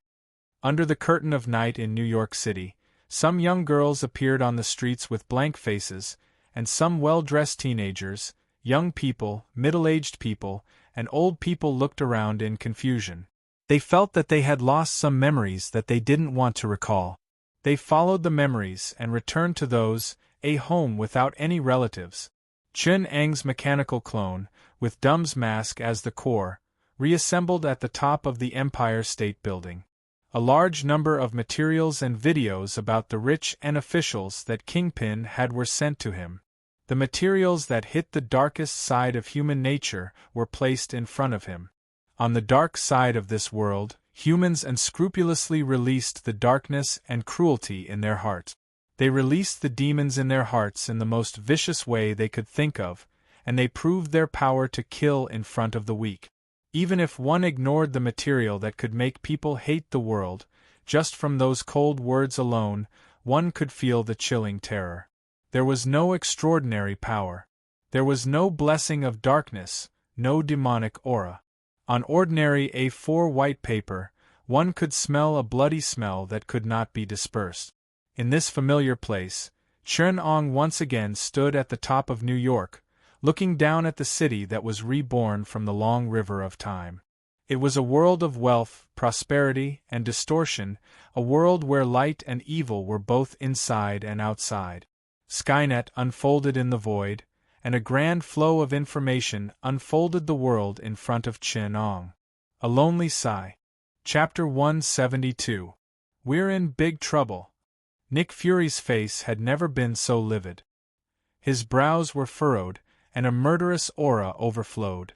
On the table in front of him, a document with a top-secret warning written in bright red letters was pressed down on the table. There haven't been many reports of vicious cases in the news these days. It seems that everything is safe and the world is at peace. It seems that even superheroes and supercriminals don't come out to cause trouble. But in fact, we've been pushed to the edge. Nick Fury handed the document to Coulson. I can only trust you now. Coulson flipped open the document and saw a line of bold, blood-red words. The target is codenamed Doom or Dr. Doom. He first appeared in the duel between the suspect Victor Von Doom, Appendix 2. 3 and the Fantastic Four, Appendix 1. 7, and was summoned by the Special Item War Rubik's Cube, Appendix 1. 2. The target, Dr. Doom, has an extremely powerful supernatural ability. Doctor Strange has confirmed that it is an extremely dangerous magic power. Doctor Strange suspects that the target has god infallibility. At the same time, the target also possesses extremely advanced scientific capabilities. The scientific and technological level that the target has displayed has been appraised by Tony Stark, Hank Pym, and Rhett Richard. At the very least, in the fields of quantum interference, space physics, energy and material science, robotics, artificial intelligence, and conventional physics, the target is at least one generation ahead. At the top of the document, a warning was written in the most striking orange bold letters. Target, Dr. Doom, extremely dangerous. Nick waited for Coulson to finish flipping through the document before telling him cautiously, "What we have to face isn't just these. He's the most dangerous supercriminal so far. Whether it's magic or technology, we can't do anything to him. Even those who are extremely outstanding in various fields are not sure that they can deal with him. With Tawny's pride, he actually admitted that he couldn't design a specific weapon for Doom alone. He actually admitted that he couldn't design a weapon specifically for Doom. Reed also reminded me that we might be facing technology that is beyond our imagination, breaking common sense, and even defying logic and mathematics. Nick turned on the projector on their side, and a blurry image appeared in the shaking. It was obvious that it was shot in a hurry. On the screen, a group of militants were shooting with guns, but there was no one in front of them. From the video, Coulson felt an invisible wave sweeping from a distance, and the militant was squeezed into a ball of meat within 3 seconds. Blood sprayed out evenly from their bodies. Even the equipment on their bodies and the weapons in their hands were crushed into uniform chunks by that invisible ripple. This is a video of a small gang that happened in New York's Black Street this morning. Nick raised the remote and switched to another video. This is a husband who has been warned. The information provided to us. The background of the video was obviously an extremely safe base, with guards and mercenaries everywhere. The corpses stretched from the entrance of the base all the way to the end of the video. As the video switched, the situation on the other side was revealed. It was a huge humanoid creature that was 10 meters tall. Dark red flames rose from its exposed skin. 2 huge bat wings extended from its ribs to its back, spreading out over 10 meters. Long curved horns passed through its 2 narrow points. Under the giant feet with reversed joints, there were even horny hooves similar to those of an antelope. Its face was a bit like a human, but lava and flames flowed out of its facial features. From the contours of its face composed of bones, dark red lava could be seen flowing, as well as a dark, fallen soul. Kingpin. Coulson shouted the name of the soul. He watched him suffer in the flames of hell. It roared, sinister and terrifying. This body was its support as well as its cage. His soul would forever be tormented and tormented within the raging flames. It became the source of the hatred, curse, resentment, distortion, and endless pain of this demon's body. That's him. Although Nick Fury had analyzed it many times, he was still shocked by the fear that stemmed from faith. The monster they saw in the Bible and legends appeared in front of them in real life. Wherever it passed, all the enemies that stood in its way. They had all turned into corpses and souls burning in the flames. The strange dark red flames continued to spread as it moved forward. Occasionally, a machine would explode, and flames and debris would rush in front of it. The guards in front of the passageway rushed over, but they were caught by its long whip at the waist. The dark red flames on the whip ignited, turning everything into ashes. The burning soul wailed, and the resisting guards were confused and terrified. In such a tunnel, there was no place to hide when the demon waved its whip. The bullets turned into molten copper in the flames on the surface of the demon's body, plating the demon's skin with a beautiful layer of gold. And to do all this, the demon didn't even seriously kill. The demon easily defeated the remaining guards, and they lost all fighting spirit. It picked up the trembling, skinny old man hiding in the deepest part of the base, and dragged him out of the base. After Ghost Rider confirmed it on the spot, what appeared in the video is the kind of existence we're familiar with, a demon that represents extreme depravity and evil. Nick's tone was heavy. It smells of sulfur and lava, and its soul burns with an inextinguishable flame of hatred. Ghost Rider thinks that this is an extremely dangerous demon, and it's very likely to be one of the most dangerous and powerful demons, a Balrog. The two of them fell into a long silence. As humans, they were extremely wary of this mythical creature. Often bathed in fire, using lava as armor and flames as cloak, and feeding on the souls of sinners. Wrapped in the inextinguishable flames of sin, it curses everything in the world with hatred, jealousy, resentment, and pain. Now we know what kind of monster we're facing. Kingpin was killed in his lair. The New York government once tried to attack that place, and after evaluation, they needed an armored division and at least 5 regiments of military force to destroy that lair. And there was no guarantee that they could capture Kingpin alive. Coupled with the influence of the big shots behind him, they had no choice but to give up on this plan. We don't have any information about that night. We only know that on that day, Kingpin's underground kingdom was shrouded in a shadow, and those villains were as obedient as dogs under the shadow. All of Kingpin's guards disappeared, and at the same time, some victims who were confirmed to be dead or missing appeared on the streets of New York, but they lost all memories of that story. There's no need for us to be enemies. Dr. Doom hasn't harmed ordinary people yet. Instead of paying a huge price to challenge a dangerous target, it's better to maintain vigilance and surveillance, Coulson suggested. Nick stared at him until the atmosphere between them fell silent again. Do you know who was dragged away in the video just now? Who? It's the second largest shareholder of Oscorp Industries. Right now, he's actively contacting other shareholders to buy Oscorp Industries. He didn't die, and no one knows how he came back alive. And this kind of thing keeps happening again and again. Your life is peaceful, Agent, but in the capital market, there are already turbulent waves. Nick said solemnly, "Don't let your guard down. Dr. Doom is the most dangerous and crazy supercriminal in S.H.I.E.L.D.'s history. His power is spreading wildly in New York, and S.H.I.E.L.D. can't completely monitor the flow of his capital. I don't know how many of the major companies related to our country are already under his control. And how many are under his control? We need a group of heroes, because no one is a match for a solo superhero. We need to unite, and together with our friends who support us, control Doom's evil intentions." Under Manhattan, the underground tunnels connected to an enormous underground city. In the world of lava and fire, countless materials from the core of the planet were fished out and turned into simple substances that could be replenished at any time under the processing of Skynet. In the busy underground world, there was endless loneliness.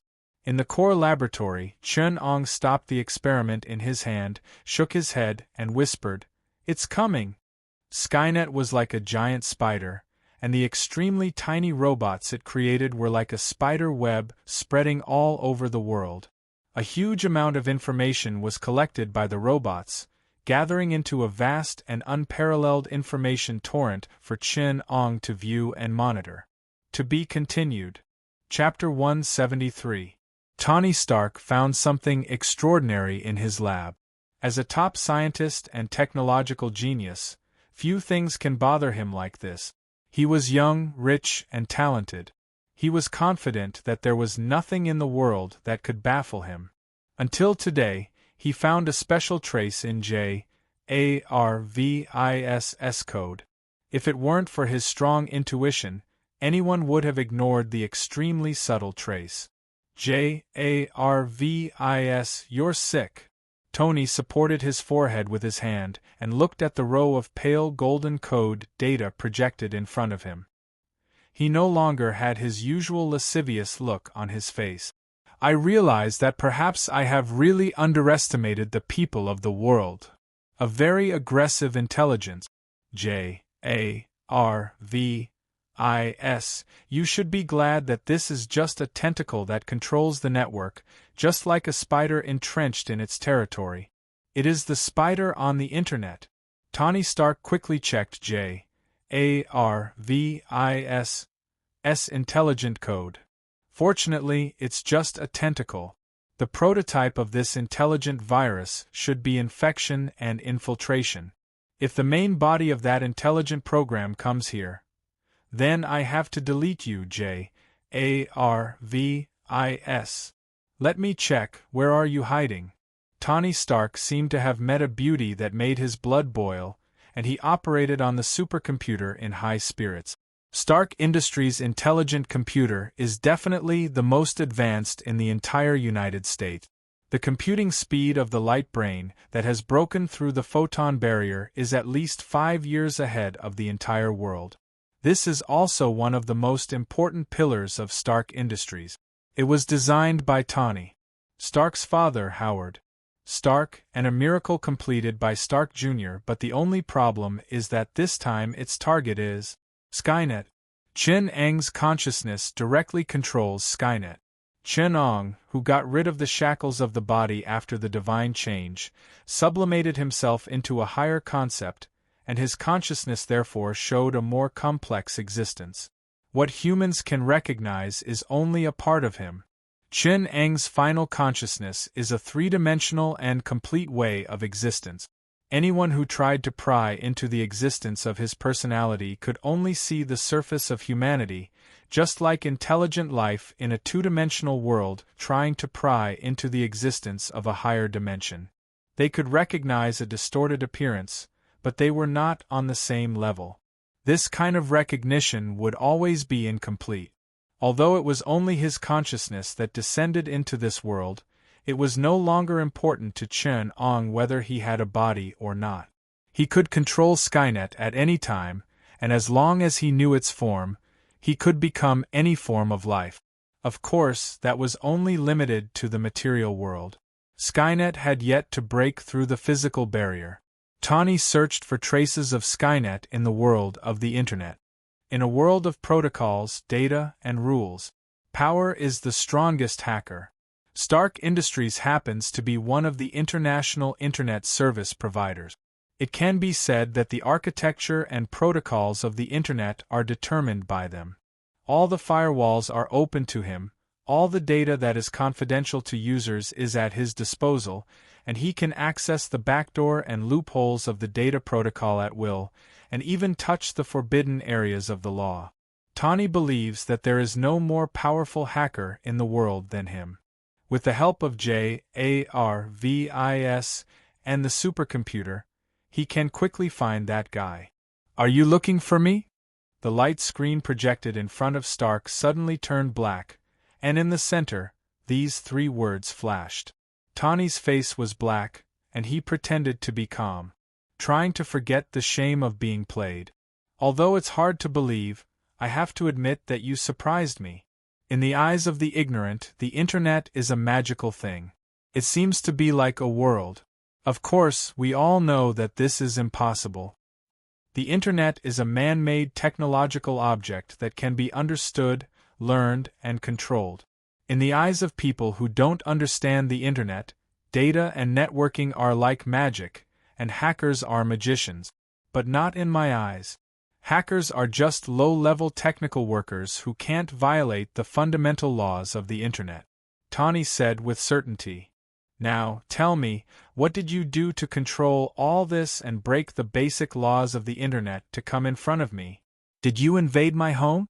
Or did you leave a backdoor in the supercomputer of Stark Industries?" There was silence on the screen. Tawny sneered and pulled his hand out of his trouser pocket. It was a small silver remote control. "I knew a long time ago that technology is sometimes not so reliable." Tawny firmly pressed the button. In the most critical places of the villa, the data cable and the power supply were suddenly physically disconnected. It was a closed system, and high technology was sometimes dangerous, so it was important to leave restrictions. No matter how powerful a hacker is, there is no way to break the network cable. Physical interruption is almost the nemesis of all Internet control. Looking at the black screen in front of him, Tawny Stark shook his head gloomily. "This time, can you climb out of the screen?" After saying this, Stark laughed at himself. But as the screen lit up again, the laughter turned into panic. The projected light screen was suspended in front of Stark, and a line of text was slowly typed out. "You have great potential, but as a researcher, you have not yet grown up. Nice to meet you, I am Skynet." "I expected it. Okay. I admit I lost." Tawny raised his hands helplessly. "I don't know if you can hear me on the screen. If you can't hear me, just pretend I didn't say it before. Yes, you have proved yourself. Now you can go around and say that you have defeated Tawny Stark." While he is not paying attention. The cursor on the screen flickered twice, and the text continued. This is not a defeat, but an invitation. My master thinks that the world can become more exciting, so he made an invitation. Every excellent seed needs the right soil, and this invitation is the soil for those seeds to grow. Should I be honored by this? Stark spread his hands. Yes. How can you be so sure of it? Only I. Stark raised his index finger and pointed at the screen, then suddenly put it down in frustration. Competing with an intelligent program, I am also. He shook his head, expressing his low mood.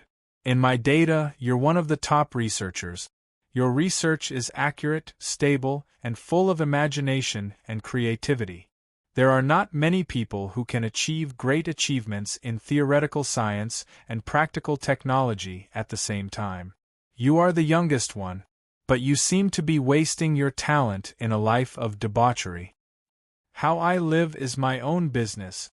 Tawny did not comment. Chapter 174. Skynet, even if Skynet did not exert its full strength, is a very terrible existence. During this time, SHIELD has received more complaints than in the past year, and they are all existences they can't afford to offend. The American system determined that it must open its doors to the operation of capital. The capital trust and operation system represented by banks and securities companies, together with the country's system and laws, formed a complicated game of rules. It was a game of capital, a game of power. Complex contracts and contracts, complex financial rules, and countless accounting and law firms. It ensures that any accounting group with less than 80 people can't figure out the ins and outs of finance, and that lawyers with an IQ below 180 can't figure out this system. This is the stage of capital, elites, and lawyers. Cross-shareholdings, legal entities and offshore companies, trust funds and securities companies.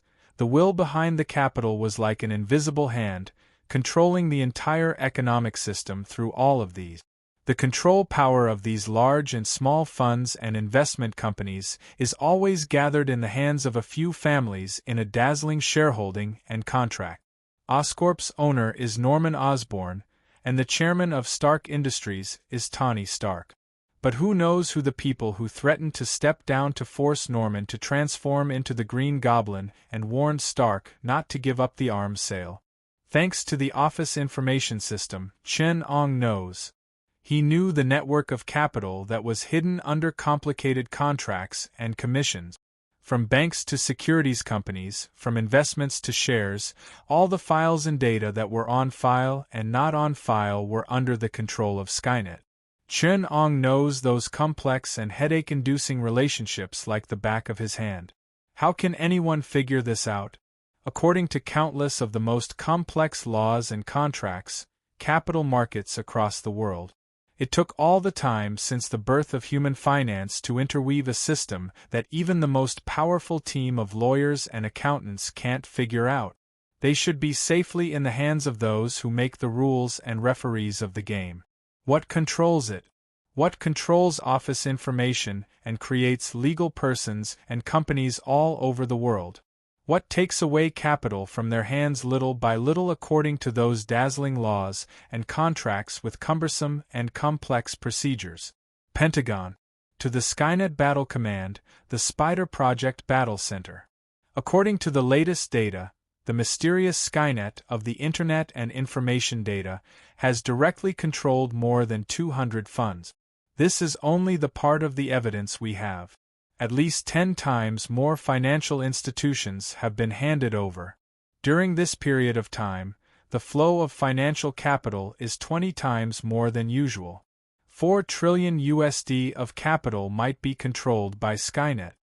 In a small conference room, everyone stared at the terrifying data on the projection. The numbers were marked in shocking red. It truly reflected the turbulent waves under the calm exterior of the country. Damn it! Do you people eat shit? The Secretary of State let out a terrifying roar and threw the documents on the table onto Nick's face. And you? Are you just going to sit back and watch that bastard destroy this country? Do you know what this number means? If that guy moved a finger on the keyboard, the United States would be finished. We will face an economic crisis 100 times more terrible than the Great Depression. The entire country's financial order will be beaten back to 20 years ago. Don't care about those clowns in tights. What can those clowns in masks and tights do? Robbery, violent crime will be cleaned up by the police. What else can they do other than add to the chaos? I don't care how much pressure you are under. Now I just want the results. We tried, but most financial institutions and banks refused to provide us with information. They have a whole team of lawyers. The head of the white-collar crime investigation department explained with a pale face. The Secretary of State stared at him until he lowered his head in fear. So I brought you support. This year's scheduled Nobel Prize in Economics, the pioneer of the Internet Big Data Economic Model Theory, mathematician, economist Dr. Chen. Dr. Chen is a government-funded economist. He has high prestige in the economics community. He is also an authority on the integration of Skynet data economy. The Secretary of State opened the door and invited Chen Ong to walk in. Chen Ong looked a little older, at least 40 years old, but he looked gentle and refined.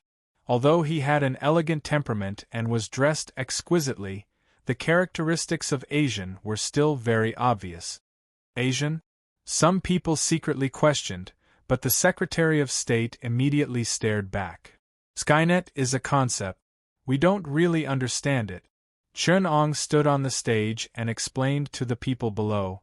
It is difficult for anyone to say what Skynet is. Is it an internet virus, or is it another higher-level information exchange system? You often think of it as an intelligent life, but this is an abstract concept that does not involve the essence and core. I am invited by the Secretary of State to help you analyze and plan according to the characteristics of Skynet. First of all, in economic big data, the concept of Skynet is a cloud computing logic body. You can imagine that it is a logic life body that can complete any data calculation and analysis with endless computing power. In theory, it can do anything that mathematics can do. Therefore, after controlling 24.7% of the interference capital, it can completely control the economic operation of this country.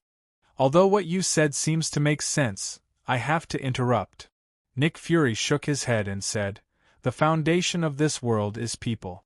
No matter how powerful Skynet is, it still exists in an illusory world. As long as it controls people, it is not invincible. Now it can use a virtual identity on the internet to remotely control lawyers and accountants to carry out some procedures for it, but as long as we target this and introduce some restrictive measures, it will be helpless." Nick Fury looked straight into Chen Ang's eyes and said firmly, "Our focus should be on people, the person behind the scenes who controls Skynet. I don't know why Dr. Chen diverted our attention from him, but I am sure that the person behind the scenes, Dr. Apocalypse, is the key to everything. If we get rid of him, Skynet will lose the ability to interfere with the real world, and its influence will be trapped in the virtual world. That way, the situation of the country's economy being controlled won't happen." "I don't agree with you." Chen Ong did not care about Nick's threat. He acted as if he did not hear Nick's accusation. With all due respect, without enough information, targeting a scientist who created Skynet is an absolutely dangerous and reckless thing to do. A little carelessness will bring about irreversible consequences. So you still want to promote your theory of technological breakthrough? Nick raised his hand and gestured. Concentrate the scientific research power to make a breakthrough in Skynet technology to achieve the goal of counterattack and control? Your Ultron plan is indeed bold, using Skynet to achieve the goal of technological upgrading. It is very bold and very smart, but scientific progress is not in our hands. Technological breakthroughs rely on God's favor. It does not mean that scientists like Tony Stark, Pym, and Reed can achieve decisive results together. Nick Fury convinced everyone. Dr. Apocalypse is the core of the problem. What we need to do now is not to fear the possible crisis and consequences, but to prevent the damage that has already been done from expanding. We have already prepared for the worst. Yes, Dr. Apocalypse's desperate counterattack will cause heavy economic losses. But we can pay this price to eradicate the problem in the bud. Destroy an enemy that we can see, or fight an enemy that we cannot understand in a completely unfamiliar field. I think the answer is self-evident. SHIELD has the ability and confidence to bring that Dr. Apocalypse to justice. We have prepared for this for a long time, and have also contacted many superheroes and vigilantes. This is also a rehearsal for our Avengers project. Nick Fury was confident. His plan was also complete and detailed. It was difficult to find loopholes in such a detailed plan. It could only be said that he was prepared. However, Chen Ong still asked curiously, "What if the worst situation is worse than you think?" Chapter 175. My lord, they're here. In front of the Statue of Liberty, Chen Ong faced the sea and looked down at the busy New York harbor like an ordinary tourist. However, he didn't seem to notice that there were fewer and fewer tourists around him. Clearly, someone was deliberately luring the tourists away. Some strong men with fierce auras, who didn't look like good people, replaced the tourists. As the tourists left one after another, these people didn't even care about covering their tracks anymore. The area within a kilometer of Chen Ong was sealed off. As the last two tourists were persuaded to leave by the staff of the scenic spot, the atmosphere gradually became tense. An invisible tension unfolded between Chen Ong and the agents of SHIELD and the military. Time seemed to be on SHIELD's side.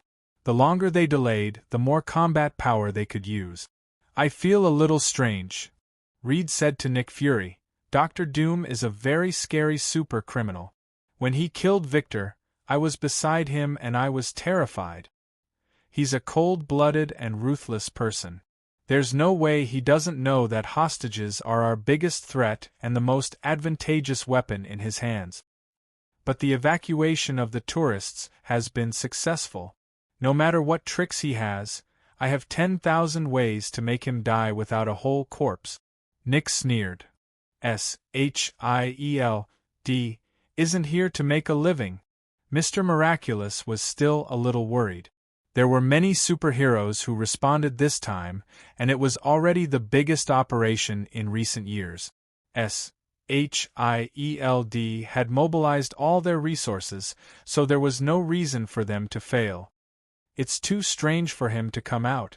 Just as we started the operation, he left his nest and went to visit the Statue of Liberty with a very conspicuous mask. It's really too strange. Mr. Miraculous felt the uneasiness in his heart become more and more obvious. He hesitated for a moment and decided to believe the stirrings in his heart. The surrounding soldiers were ready. If it was in the city center, SHIELD might not be determined to use heavy weapons, but there would be no such scruples in a safer port. Because of this, Mr. Miraculous felt a strong sense of uneasiness both rationally and intuitively. Ignoring Nick's objections, he went straight to Chen Ong. Dr. Doom, we meet again. Mr. Miraculous spread his hands, indicating that he had no ill intentions. SHIELD has no intention of becoming enemies with anyone, Doctor. But we are determined to maintain the order of this planet, this peaceful and orderly world, and I will not allow anyone to destroy it. Some of your actions have violated this rule. Chen Eng's face was hidden behind the mask, so Mr. Miraculous couldn't see his expression. Order isn't eternal. On the contrary, it's a dynamic balance, a kind of competition, and relative stability after determining one's status and identity. It was like an alien species in the biological system. They need to determine their position in the food chain through natural selection so that they can integrate into the local ecosystem. The same goes for human society. If you focus on a short-term fixed order and treat this dynamic static fragment as a fixed truth, you will definitely see me as the enemy of order. Reed explained, "You don't have to worry about that, that's the truth." There was a hint of amusement in Chen Ang's voice. "When I came to this world, the order that you maintain has already been broken. This is an unchangeable fact. I can't be apart from the world, communicate, interact. Friction is a normal process, unless I am an invisible person. Otherwise, I will always have to follow the laws of nature to determine a new dynamic balance of order. But you should try to integrate and accept our order," Reed emphasized. "You may have misunderstood what I mean." Chen Ong was still calm.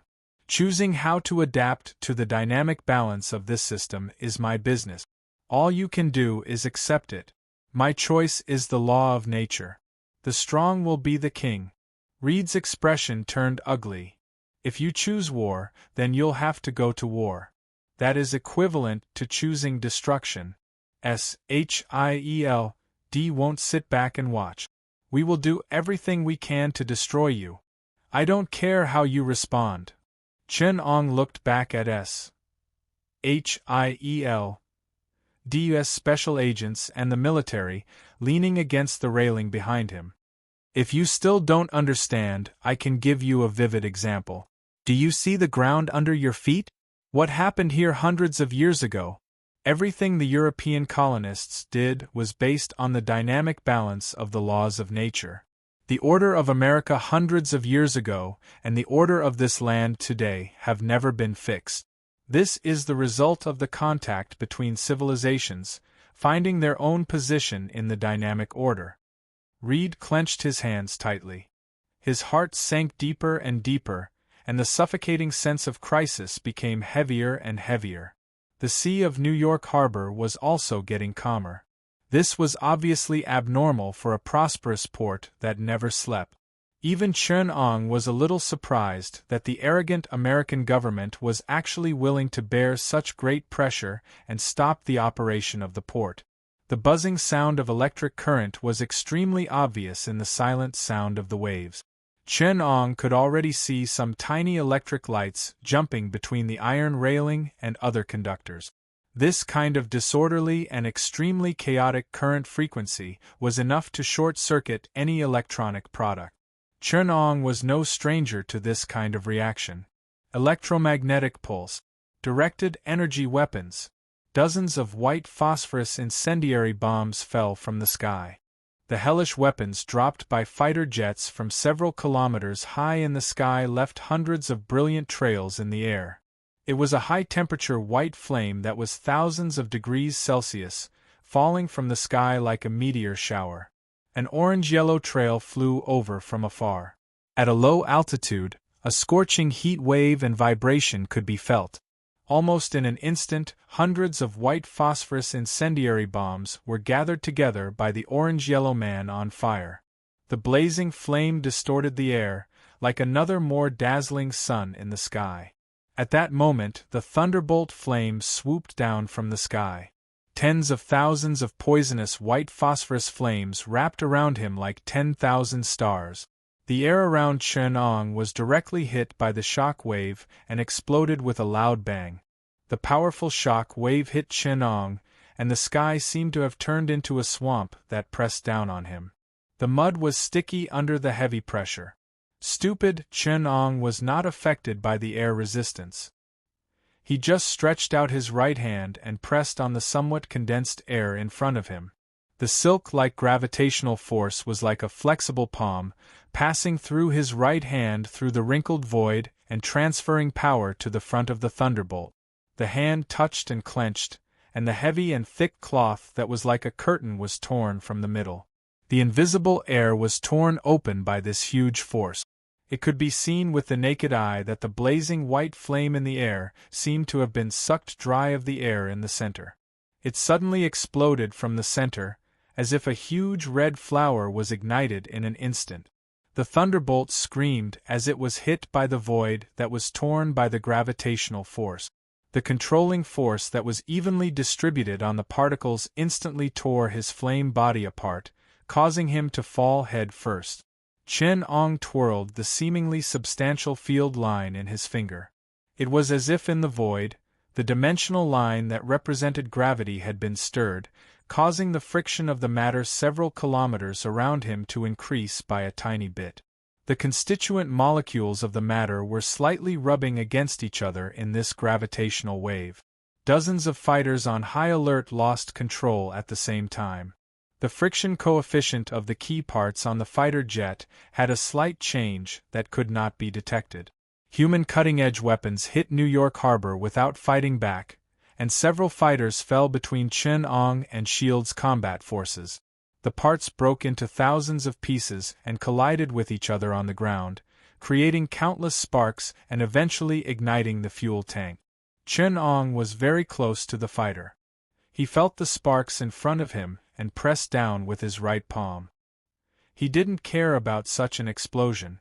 The flames of the explosion burst out, and then the vector was distorted by the strong gravitational force and spewed out in the opposite direction. The torrent of flames suddenly produced a rippled vibration, mixed with deadly debris, and rushed to the opposite S.H.I.E.L.D. agent. "Get down!" Coulson threw Nick down cleanly, and the flying steel brushed past them. The two slid a few meters away on the ground and hid behind a solid bunker. Coulson struggled to get up on one knee.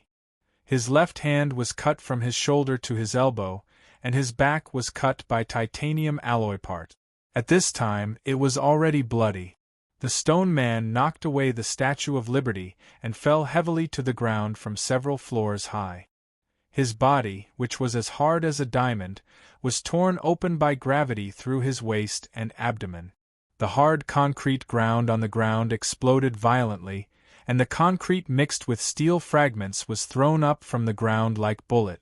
The torrent of mud broke through this layer of obstruction and poured out. It was like the sky and the earth were turned upside down. Everyone's soles became the top of their heads, and the mud under their feet poured down like a waterfall.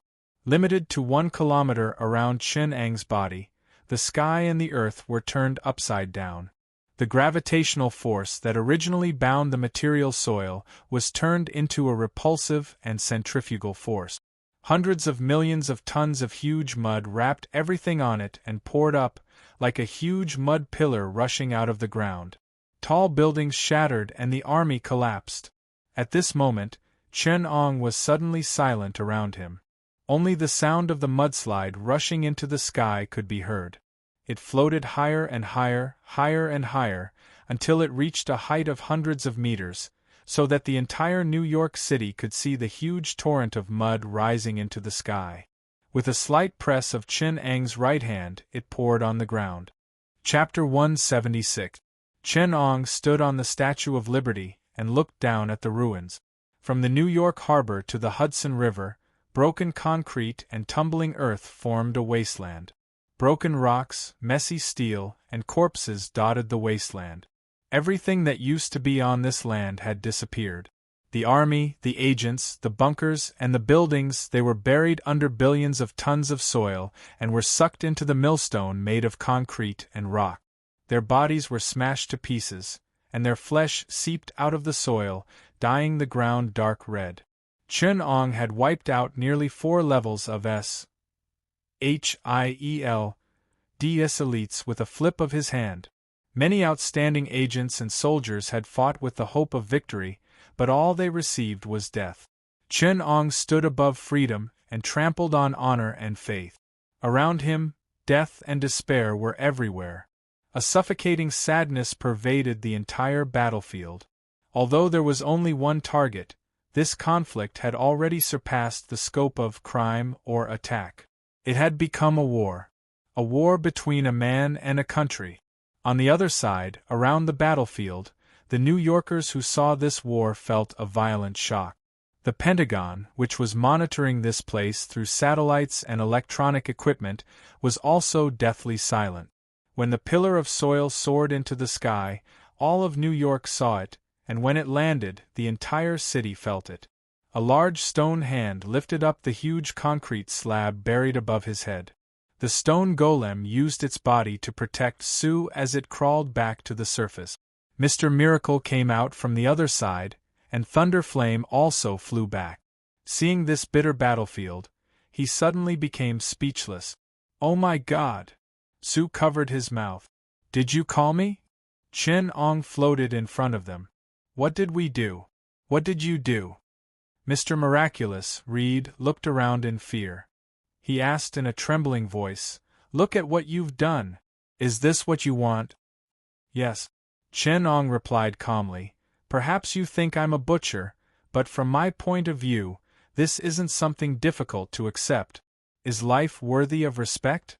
Of course it is, but for me, life doesn't represent the survival of the body, but a more fundamental manifestation. Death is merely the cycle of life. There was no need to cover up the hypocrisy and darkness. They are only embarking on a journey of life." "But you killed them," Reed said angrily. "You killed thousands of soldiers who had loved ones and children. You personally destroyed the happiness of thousands of families." "I'm sorry, but does it have any special meaning to me?" Chen Ong tilted his head and asked. He manipulated gravity to push away the pile of dirt beside him, revealing a young face. "In nature, trees grow and wither with each passing year. Would you be upset because you plucked a flower early? Next season, it will grow again. Life is the same." The young corpse buried in the soil suddenly coughed violently. He struggled out of the ground and looked at everything in front of him blankly. When he saw Chen Ang's iconic mask, he raised the automatic rifle in his hand in surprise. "Does time have any meaning?" Chen Ong shook his head. "No." The wounds on the resurrected soldier's face quickly disappeared, and he became younger. He looked at the rifle in his hand in surprise, as if he did not understand why he was wearing a military uniform. "Is death worth fearing?" "It is not." The soldier's height suddenly shrank. He looked as young as a high school student. His eyes still had the sloppiness and unruliness of young people, and some tattoos of vulgarities appeared on his arms. "If the truth of the world is revealed to you, you will find that life is like a small segment on a timeline. You will realize that life is like a small segment in a timeline. If a point on it disappears, it will be meaningless to the entire segment of life." Chen Ong looked into Reed's eyes and suddenly said, "Since you feel guilty, uneasy, and remorseful because of this, I will give you a chance." A pop-up window appeared in front of Reed. "Do you want to read the archive? If you choose yes, everything will return to how it was before. Everything will return to how it was 3 days ago, and so will your memories." Chen Ong pointed at his head and said, "Yes or no." Reed could already see that the young soldier had returned to his childhood. He was wearing a large military uniform, and his small face was filled with confusion. He looked only 7 or 8 years old, then 5 or 6 years old, 3 or 4 years old, and finally turned into a baby and disappeared. He stood before the pop-up window helplessly, and the world suddenly felt incredibly surreal. This huge sense of alienation seemed to have sucked him dry. Even the voice of his girlfriend beside him seemed unreal. He was in a trance and extremely confused. He felt like there was a voice in his heart telling him, 11 times, "Reed." His girlfriend's voice seemed to come from beyond the sky, distorted and unclear. He did not know where this extreme impulse came from, but he fiercely slapped the no option. His expression was terrifyingly savage, and it even scared Sue. "Reed. Reed, wake up. Don't look into that demon's eyes." Sue held Reed's head. "You've chosen 11 times. Have you finally changed this time?" Chen Ong nodded. "What 11 times?" Reed pushed away Sue's support. "You're saying that the timeline has been adjusted 11 times? You're saying that I've returned to the past, and then stood here and made the same choice? Over and over again? Until now? You can't fool me. You can't fool me. This is illogical." Reed roared. Humans can't return to the past. Reed's face was terrifyingly gloomy, and he said firmly, "Not in other worlds, but this world is different." Chen-Ong was wearing a mask, and his tone was unusually calm. The savage expression on Reed's face was terrifying. He was completely destroyed.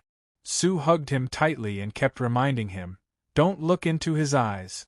Don't look into his eyes. Everything is just an illusion. Don't fall into his trap." "Did you see that option window?" Reed asked her in surprise. "What option window?" Sue was stunned for a moment. When she understood, she pressed her forehead against Reed's head and said softly, "Don't believe what you see, don't believe your memories, and don't believe that demon's words. Trust me." After a while, Reed finally calmed down. He gently kissed Sue and whispered, "I believe in you." Sue excitedly hugged Reed in her arms and sobbed, "You finally defeated him. Do you know how scared I was? That person was like a demon playing with us. It was like you were possessed just now." Reed hugged Sue, but he said inwardly, "I'm sorry, Sue. He's not the one who failed, but me. I was defeated by him. I need to find the truth, or I'll fail for the rest of my life. He's not destroying us, nor is he fighting against us. He's choosing time and creating the world. He knows his influence on the outcome and direction of this world. He's controlling the world. Our past, present, and future are just a timeline in his eyes, a process and outcome that he can control. I'm sorry, Sue. I won't allow our world to be played by him like a game where he can load at will. I won't allow him to deny the meaning of our existence and the dignity of our lives. Even if I do this and think this is what he wants, I will fight to the end. For our freedom to exist, I will fall into the darkness to search for the light." Reed let go of Sue's hand and slashed the back of her neck. Sue's eyes rolled back and she fainted in Reed's arms. "Reed, what are you doing?" Thunderflame was shocked. Reed handed Sue over to him and sneered, "Get lost, you bunch of ants." Reed. The rock golem wanted to charge forward, but he was restrained by the powerful gravity. Reed walked behind Chen-Ong step by step, silently looking at his former companion. His blue Fantastic Four uniform was gradually dyed with darkness. The deep black fabric extended from his shoulders, dragging a long cape behind him. The former Mr. Fantastic, Reed, wrapped in a sinister black robe, stood behind Chen-Ong and looked coldly at his companion. "Divine Lord, Shield has other plans," Reed explained to Chen-Ong. "In order to deal with you, they invited the founder of Shield, Pym, and Tony Stark to develop a new weapon against Skynet. Now that all of New York knows about the commotion here, many superheroes will be rushing over. You're truly a talent to be able to join my doomsday church," Chen-Ong praised. Chapter 177. What was Pym doing? How could Chen-Ong not know? As early as a week ago, Shield agents came to Chen-Ang's laboratory at Oscorp Industries. Chen-Ang's identity was clear, and naturally, there was nothing for Shield to be wary of. Directly modifying the world's bottom records through arcane spells involving divinity was not something that Shield could find out. This was also an area where Chen-Ang's arcane and scientific theories had not been unified. In the fields of space and time, cause and effect, concepts, rituals, and souls, knowledge of arcane spells and divinity were still too difficult for science. If Skynet's technological resources were used, Chen-Ong would probably have to break through the dimensional level to interfere with information if he wanted to modify the world line. Doing so would probably be no different from opening up a new timeline. This was also the reason why Chen-Ang's scientific theories related to space and time and planes were far superior to the basic technology tree. He had an extreme advantage in this regard. Because of his studies in the D&D world, the study of divinity, planes, and arcane spells, Chen-Ong could now easily do this with his extraordinary divine power. To create a real Chen-Ong in this world, with flesh and blood, real and unreal, with a complete life experience, and even a very clear human memory, a true identity that could withstand investigation. It was precisely because of these clean and brilliant life experiences that SHIELD agents were attracted. Chen-Eng's academic level was really too high. He had amazing achievements in information technology, basic physics, space physics, energy physics, and mathematics, and could be called a world-shaking talent.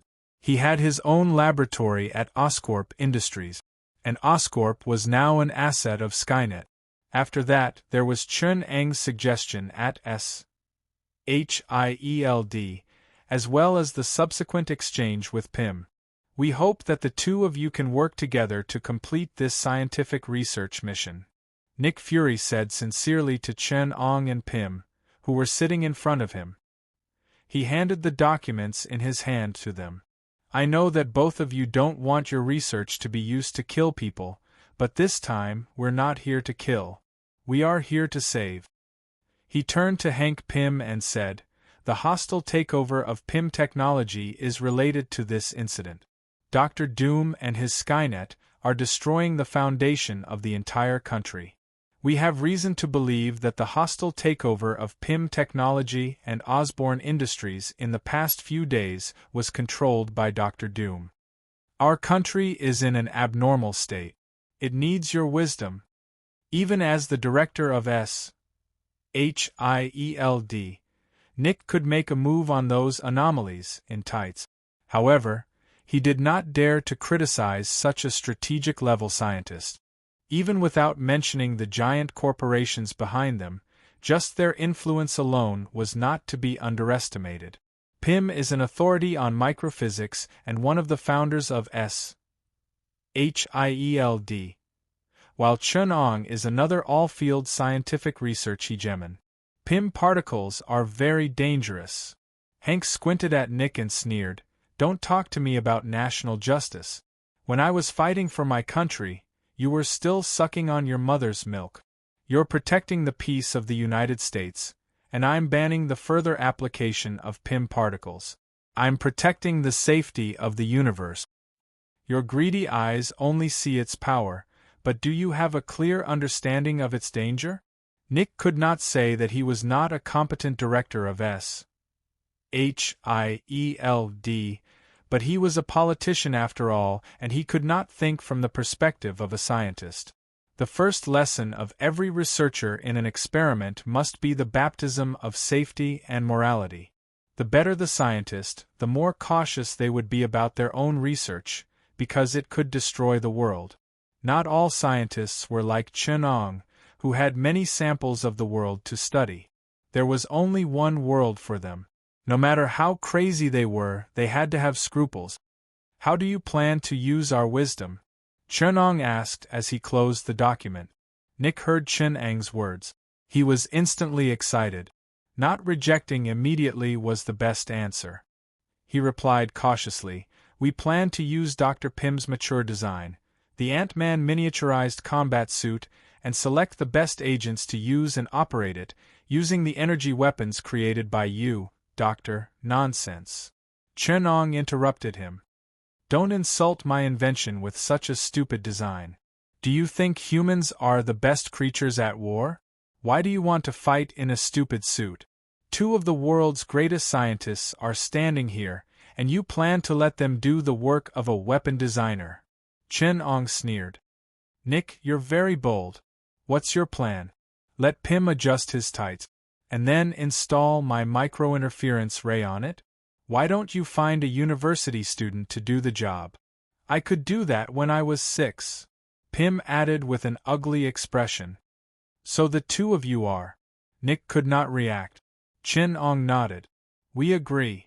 But all the research process and interference rights are under our control. What about safety? Everything is under control. Nick wanted to swear. You're the one who said that the research is safe, and you're the one who said that everything is under control.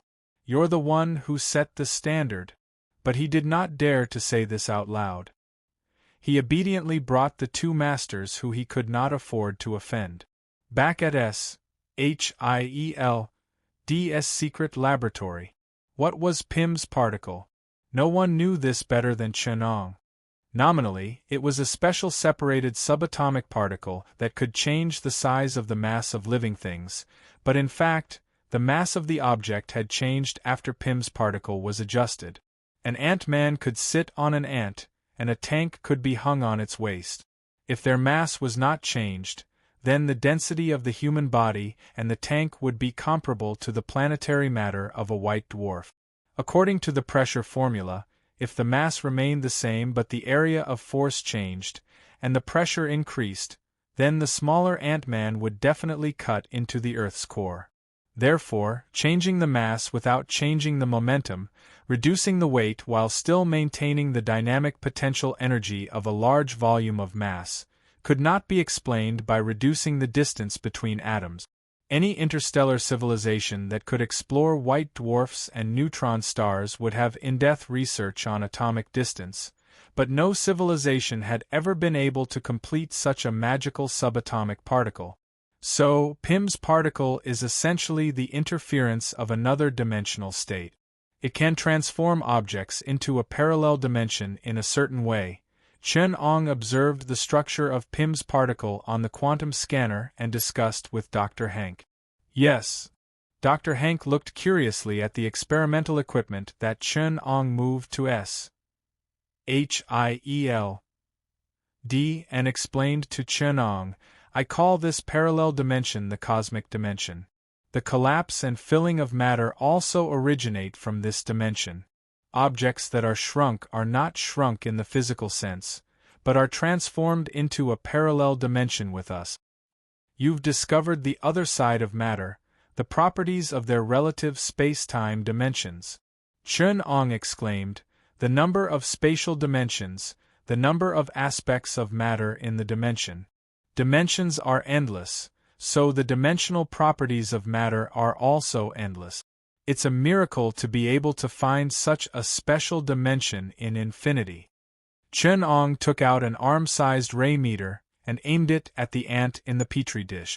The slightly white ray hit the petri dish and passed through the middle. A reddish-brown monster, covered in a carapace, waved its claws and fangs in place. It was a monster shaped like an ant. The alarm in the laboratory was pulled, and the shrill alarm rang throughout the base. Doctor, come with us. SHIELD. Agents rushed out from the side and nervously aimed at the monster-like ant. There was a red ant the size of a car, like a real monster, with a grotesque appearance and carapace. The red ant weakly shook its tentacles in place. The agents protecting Chen Ong wanted to pull him out, but Chen Ong refused. It's okay, it won't live long. Chen Ong waved his hand, and as if to prove his words, the red ant fell to the ground and twitched as it died. Although the existence of a different dimension could overcome many impossibilities of life, it was still limited by the environment. The inharmonious conflict between the life of a different dimension and this dimension could not be reconciled or overcome. It was fine for a temporary existence of a different dimension like the Ant-Men, but if it was a permanent other-dimensionalization, death was almost inevitable in a short period of time. As long as creatures still needed to communicate with the environment, this kind of dimensional attribute conflict would inevitably lead to collapse and death. If the ant was magnified 70 times, then its surface area would increase by 5,000 times, and its body mass that consumed oxygen would increase by at least 350,000 times. Even if the ant could breathe on the surface of its body, it needed an environment with a concentration of up to 90% of oxygen, or an increase of 70 times of oxygen supply. There were many similar difficulties. The other dimensionalization could make its carapace and muscles relatively mutate in terms of attributes, but it could not change the nature of oxygen. Therefore, Chen Ong did not have to worry about the enlarged ant monster, because as time passed, it would kill itself. That's why my uniform exists. Pym sighed. His Ant-Man uniform was used to create an environment that humans could adapt to in order to resist the disharmony and environmental conflict. However, this was only a temporary measure. Long-term use of the Ant-Man battlesuit would still harm the human body's health. Pym also said goodbye to his superhero career because of this, leaving behind the legend of the famous home tyrant. Chen-Ong looked at the dead giant ant and shook his head. There have always been other ways. If the environment can't adapt to the giant ant, then let it adapt to the environment. Modern biological modification technology is enough to let them live long enough. Life modification? Pym was shocked. That's crazy. S.H.I.E.L.D. will not agree to such a terrible experiment. And the current biotechnology is not enough to let these insects adapt to human combat power. They may be able to survive, but if you want them to use their dangerous characteristics, that's a big mistake. That's not necessarily true. Chen-Ong shook his head. Yes, that's not necessarily true. Nick hurried in from outside the lab and said sincerely to Chen-Ong, S.H.I.E.L.D. supports your experiment. To be continued. Chapter 178. Collapsed high-rise buildings, exposed steel bars, and occasionally burning steel chariots. Melted steel and corpses mixed together and mixed in the soil paved the road from New York Harbor to the Statue of Liberty.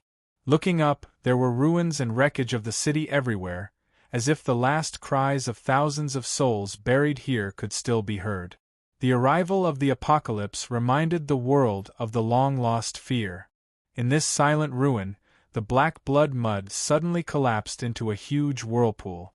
Hundreds of tons of mud were swallowed by the huge mouth that seemed to never be filled until a huge pit tens of meters deep was created.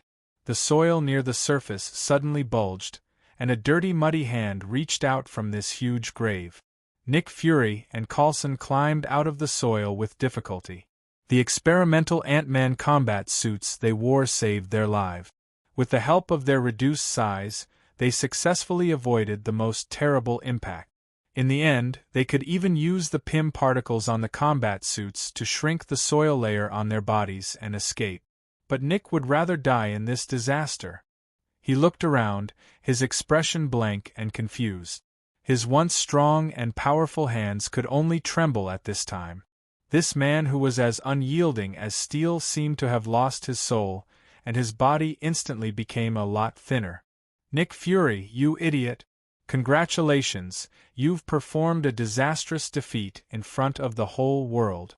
Right in the center of New York, you've shown us an overwhelming war, and you're the loser. The Secretary of State's curses came from the headset built into the helmet, and obscenities rained down on him. Fire at me! Nick's tone was bitter. What did you say? Do you think your death can wash away the shame of the country? S.H.I.E.L.D.'s backup plan: if there is an enemy that threatens the survival of the country, S.H.I.E.L.D. has the right to launch the final response plan. As the director, I order you to launch the final defense plan D. Let me and the enemy perish together. I don't understand what you are saying. The Secretary of State roared in the headset. But soon, a cold electronic voice replaced him. D-plan is starting, submitting to the mainframe for confirmation, request approved. Nick took off his helmet and closed his eyes. Facing the sea breeze, he felt the breath of Chen-Ong, who was floating on the Statue of Liberty. It was as if he had used up his last breath. You coward! You dare to attack a soldier! You dare to make a move on our young man! His trembling shell seemed to be filled with courage once again. He threw away the coat of weakness and roared like a warrior, Are you ready to meet your end? He was like a lion with messy hair, and his eyes were like the fierce gaze of a wounded beast as he looked at Chen-Ong. They wanted to tear him apart, make him suffer. He wanted to destroy him. The Pym particle is a very terrifying weapon. It can destroy everything in existence, including nuclear weapons, cities, and even planets and stars. It's more dangerous than any weapon you can imagine. This shouldn't be a weapon that humans can control, because in the hands of humans, it's more dangerous than any super criminal. When Pym developed this weapon, he had solemnly said this to Nick. It's a weapon that humans can only use in the most dangerous times. Chen-Ong added, it's not for human civil war. It's not to fight for power or even to threaten other governments. It should only be activated when humans are on the brink of life and death. I think it should be an astronomical disaster that can destroy the Earth, or an alien invasion at the level of an interstellar fleet. I co-created it with Dr. Pym. The preconditions are the miraculous Pym particle that Dr. Pym discovered, and the microinterference ray that I discovered. The Pym particle can transfer matter from the original spacetime dimension to another spacetime dimension, and the microinterference ray has a locked interference frequency, effectively limiting the interference range, intensity, and other specific data of the ray. Pym continued, I created a monster. And Dr. Chen put it in a cage so that you can use it in a limited way. This will allow you to make limited use of it, but I must emphasize that during this process, danger still exists. Looking at Nick's solemn but still indifferent expression, Pym felt that he had made a mistake. The best way to preserve such a terrifying weapon was not to create it.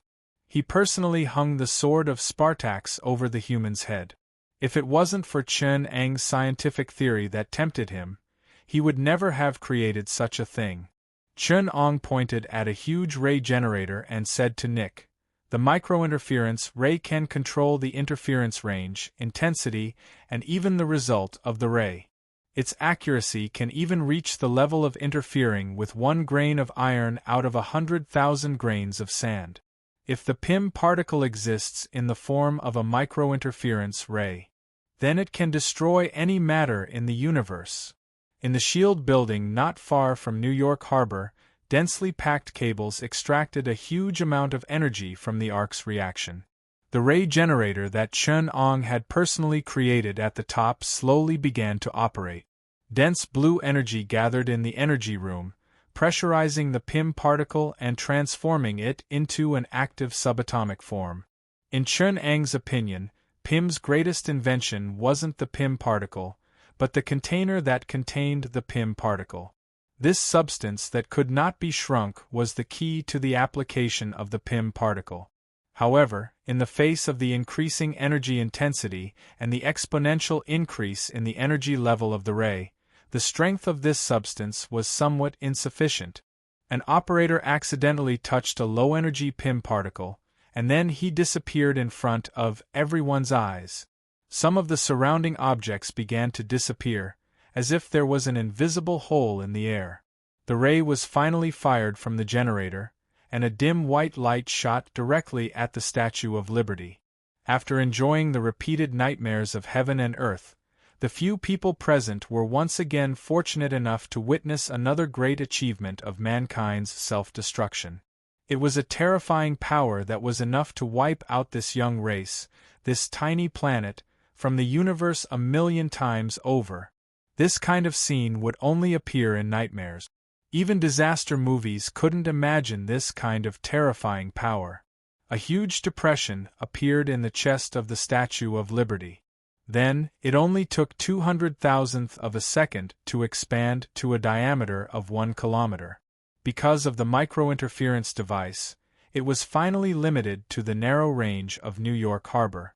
All the matter in this area collapsed into discrete particles. It was as if they were being attracted by an irresistible and powerful gravitational force with the Statue of Liberty as the center.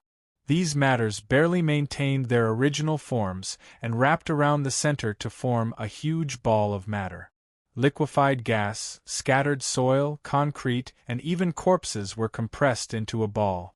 Then, in a short period of time calculated in nanoseconds, it collapsed into a huge black hole. Everything disappeared from this world. Everything that could be observed in the neat spherical space with a diameter of 1 kilometer evaporated without a trace. At that moment, even light couldn't escape. Chapter 179.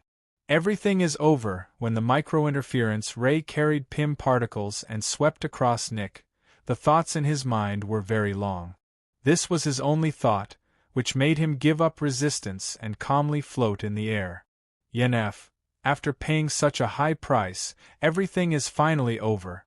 People often say that when you die, you have time to review your life from your mind, recall the past, laughter, sadness, anger, and regret. I used to think it was a white lie. Now I know it's true. I thought so too. Coulson, is that you? Heaven really exists, Nick said in surprise. I'm afraid it doesn't exist, sir. Coulson's helpless voice came from the side. Nick raised his head and asked in confusion, why? Because I saw Satan. Nick couldn't describe his feelings at the moment he saw Chen-Ong. In the middle of a large pit with a diameter of thousands of meters deep, the person he never wanted to see was suspended. Seawater poured down from the gap behind him, forming a huge waterfall thousands of meters high behind him. The magma at the bottom of the pit evaporated the seawater. Hundreds of tons of seawater drifted under Chen-Ong like mist. Chen-Ong stood in the middle, behind the mist, ethereal like he didn't come from the human world. You seem surprised. Chen-Ong waved his hand gently, brushing away the mist between them. You think it's incredible that I survived in this situation, right? You're even more surprised that you're unscathed. The reason is simple. Everything you do is under the control of Skynet. What you said, what you did, the plans and actions you thought were secret, including the illusion that everything is under control. Which of these were not imposed by me? Freedom is a big lie. From the day I came to this world, it didn't exist. Chen-Ong looked at Nick Fury seriously. After this time, I'm going to kill you. You will reconsider the relationship between us. Because war is always the fastest way to establish and stabilize a new order. In the process of establishing communication and cooperation between us, more blood and pain will be needed, until you understand. I have the determination and power to destroy you. As Chen-Ang's voice faded, Nick Fury saw magma spewing out from the depths of the sinkhole beneath them. The crimson metal liquid drowned the rocks at the bottom of the sinkhole and evaporated the huge amount of seawater falling from the sky. Countless rolling metal liquids cooled into silver liquid, flowing along the sinkhole under the control of an invisible force. You won't get away with this, Nick said, breaking free. Chen-Ong controlled Nick's head and directed it towards the bottom of the sinkhole. It even dispelled the steaming mist in the middle, allowing him to clearly see what was happening below. A large amount of minerals and high-purity metals gushed out from the depths of the earth in the form of molten liquid. They were purified and assimilated by the silver metal liquid. They transformed into a large number of liquid metal robots. A strange octagonal mechanical body was formed from these liquid robots, forming a precise and stable skeleton. Large amounts of fine metals filled in the missing flesh, and in the span of a few breaths, a mechanical body brimming with a fantastical style was molded beneath Nick's eyes. Nick had heard that these precious minerals were more abundant in the depths of the earth than on the surface. The metal existed in the mantle layer and the core layer in the form of magma. He had witnessed the authenticity of the rumor with his own eyes. After the completion of the magnetic control well, tens of thousands of tons of molten metal gushed out of the wellhead. Nick finally understood the truth behind Skynet. The massive amount of metal was consumed by the silver liquid robot's self-replication, replaced by flowing silver liquid that slowly flowed over the bottom of the huge crater and covered the exposed rock. His face turned pale. From the traces of Skynet to everything that was happening in front of him, he finally understood that he had made a huge mistake. He habitually placed the UA government on the side of strength, believing that the UA was the dominant force on Earth. However, he had never considered the consequences of facing an enemy with overwhelming strength. The blue light representing cold fusion lit up again at the bottom of the giant pit, and the nuclear matter continuously extracted from the core was transformed into a powerful energy source in the magnetic field binding furnace. From the repeated catastrophes to the formation of the giant sinkhole, it was not a long time. Many active superheroes in New York had just arrived. This kind of calamity-level disaster frightened New Yorkers.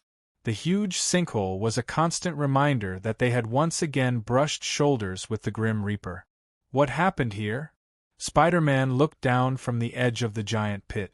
The sensitive senses from the spider immediately made him feel the chill of the hair standing on end.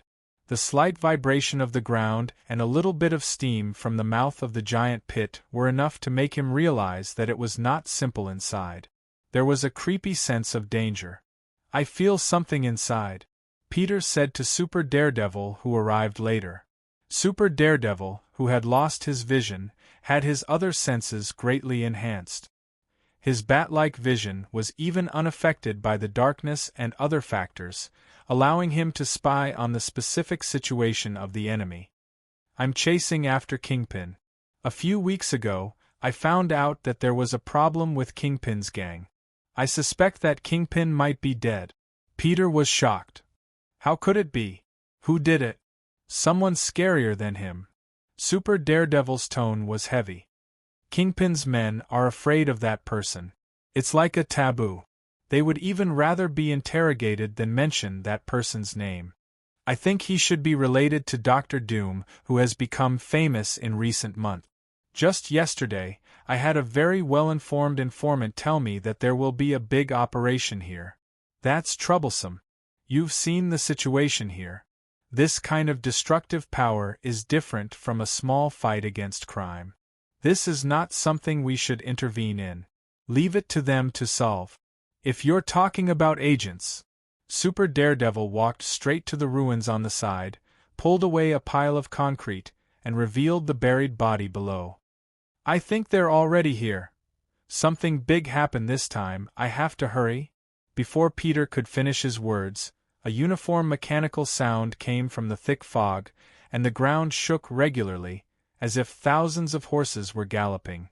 In the dim fog, countless shadows reflected the silver light, and the shadows covered the entire field of vision.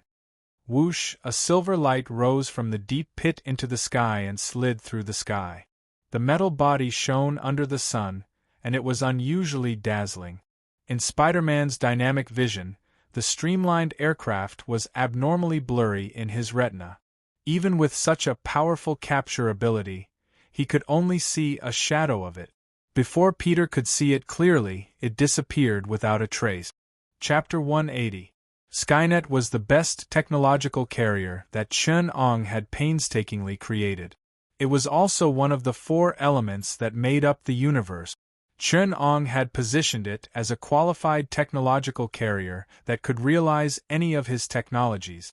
It represented the most advanced industrial production.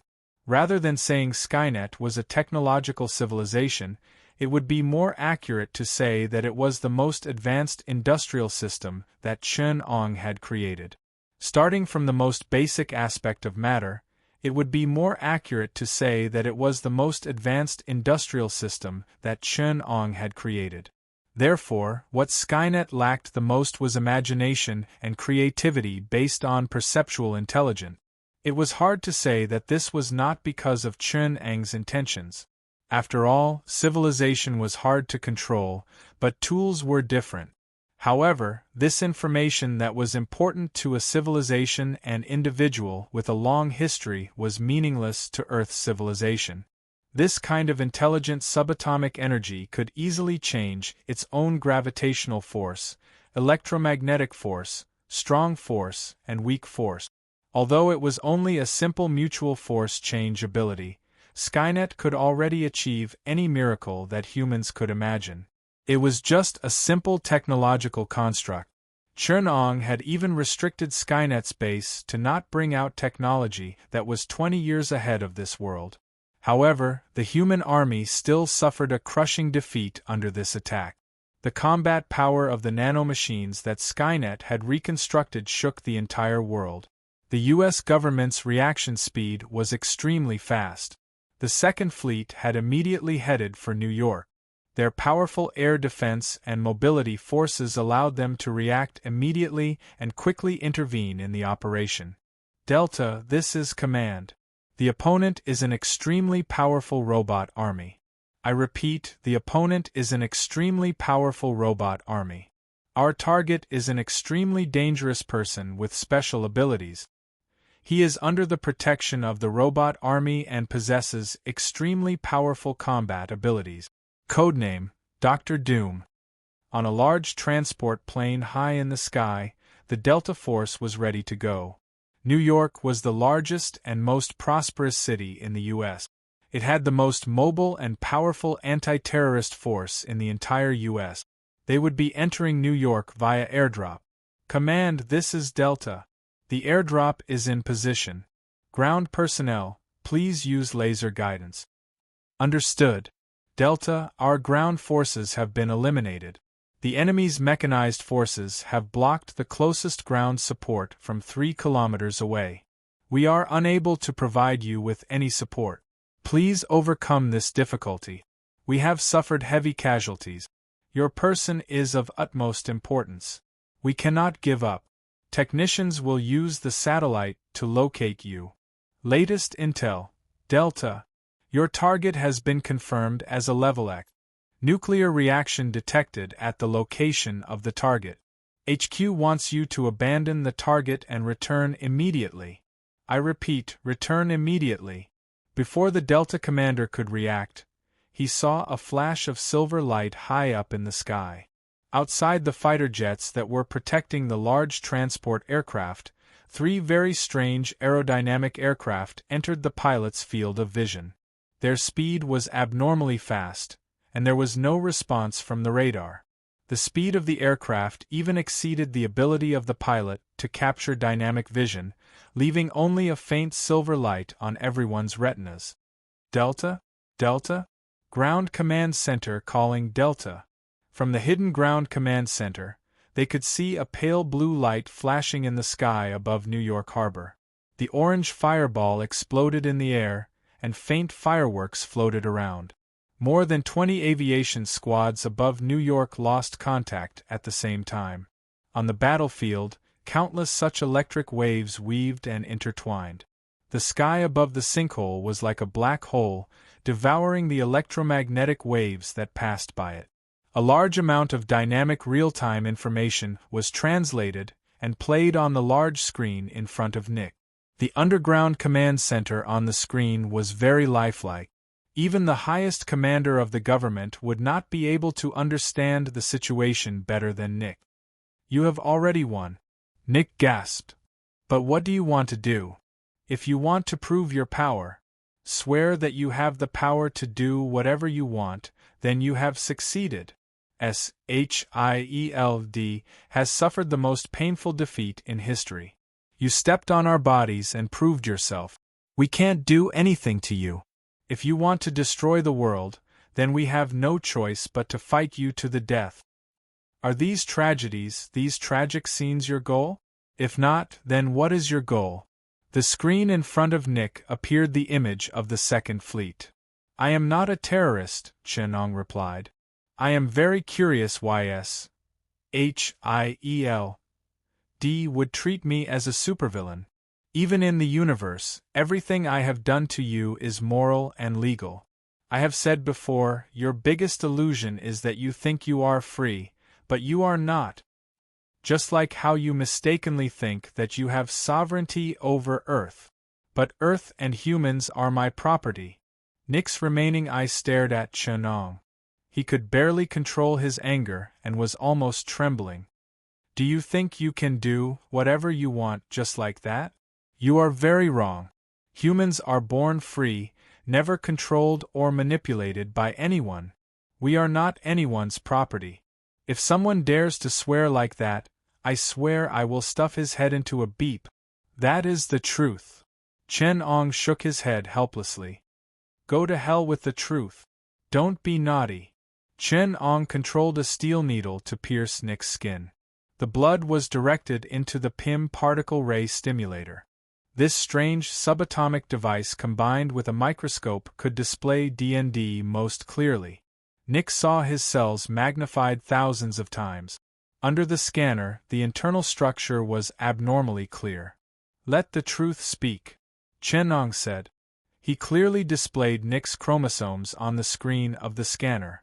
Humans seem to be unable to decipher the genetic information, but it is not only the deep information that has been marked. I have prepared some more intuitive marks. Just like how you like to put earrings on the cows and sheep you raise, Skynet's experimental animals also have their own marks. It is on the 23rd pair of chromosomes, which is your sex chromosomes. Nick's genetic map appeared on the screen in front of him. Even the most illiterate person could see that the genetic map would never appear on normal creatures. The appearance of animals and plants may have regular patterns, and it was not impossible for the same thing to happen to genes. Of course, this mark was exactly the same as Skynet's mark, but Nick could also find a reason to convince himself. For example, Chen-Ong first discovered this regular pattern and then used it as the mark of Skynet. But natural genes would never clearly write a line of words on their bodies in 3 languages, Chinese, Hippolyte, and Latin. Manufactured by Skynet's first star-swallowing base, serial number 198027. Chapter 181. The property of Skynet, abduction must be investigated. The dazzling lines of text were exposed in front of Nick's eyes. Even if he wanted to ignore it, he couldn't. This line of bloody text was like a bone-scraping steel knife, stabbing his nerves.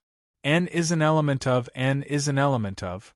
It denied the meaning of human existence, it subverted Nick's belief.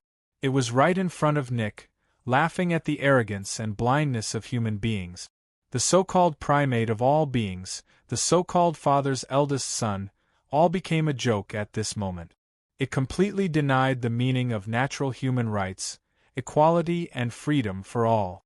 It turned out that human beings were just an experiment of an intelligent program, but a creation of Chen-Ong. This is fake.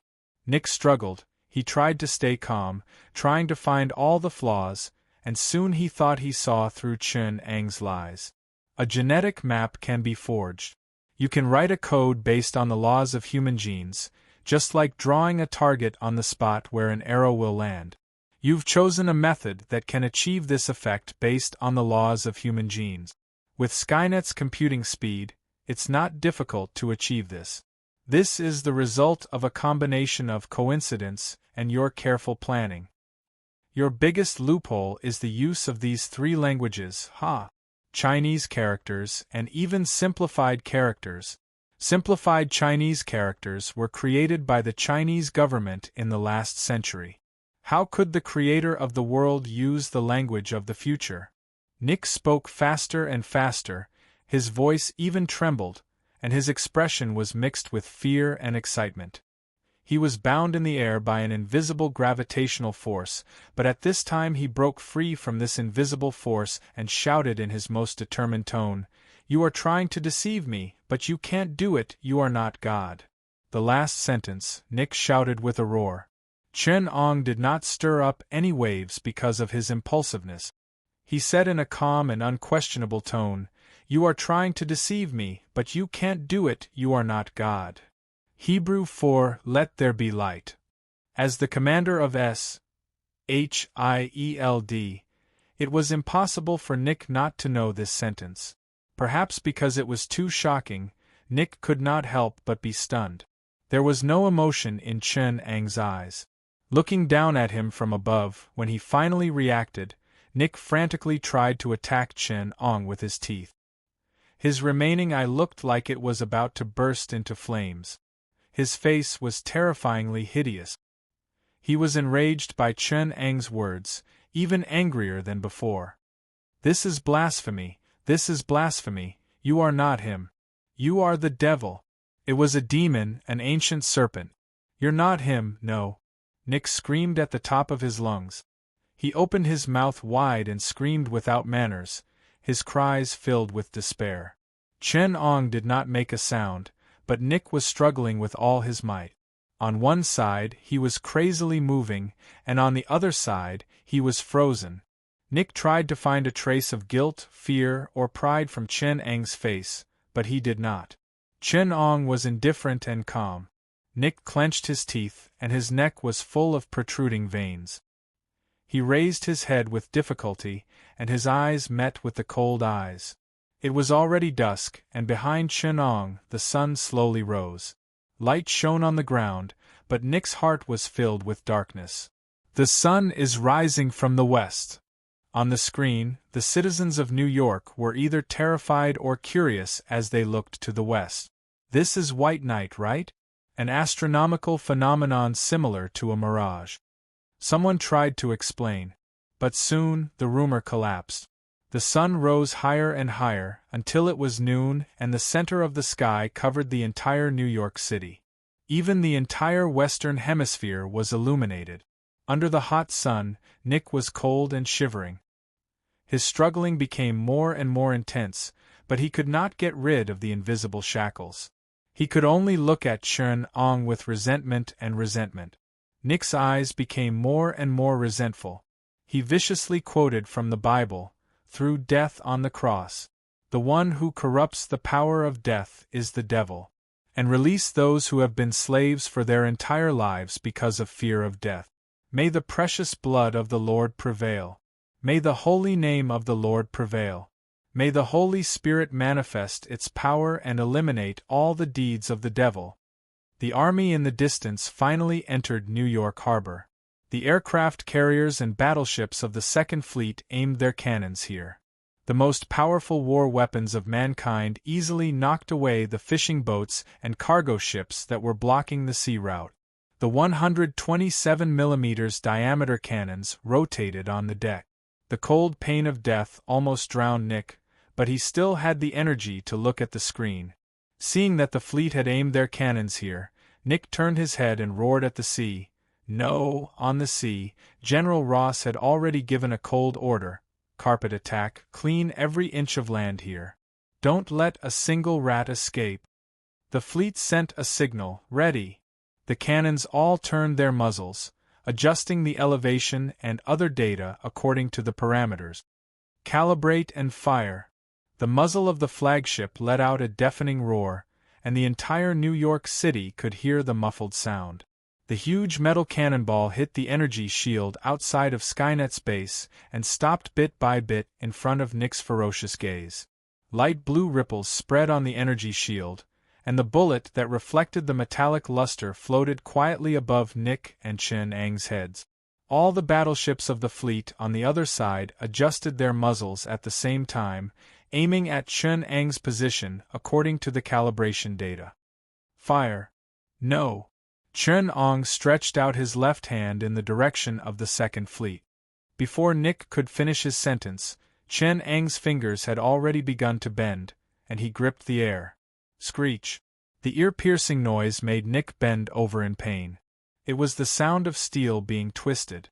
As Chun-Ong gripped the air with his right hand, a battleship was twisted into a pile of scrap metal by an invisible force, as if it was in his palm. The keel let out a noise that could not bear the weight, and the outer layer of the metal plate caved in like a thin piece of paper. As the two ends of the battleship twisted crazily, the entire battleship was twisted into a dough twist. Flesh and blood splattered out of the solid hull, and the sound of an explosion came from the cabin that had no gap. Nick was so angry that his eyes were about to split open. He broke free from the pressure that weighed several tons. Dumb F***ck. How dare you curse God? Chun-Ong slapped Nick with the back of his hand. Nick's body slammed on the shell of the energy shield like a rag. On the surface of the sea where the Second Fleet was, a huge amount of seawater shot up into the sky. The entire New York Harbor, and even the Hudson River, shot up into the sky. Hundreds of millions of tons of seawater covered the sky, forming a giant hand that was hundreds of meters tall in the air, dragging the Second Fleet in its hand. Cries of despair came from the dozens of battleships.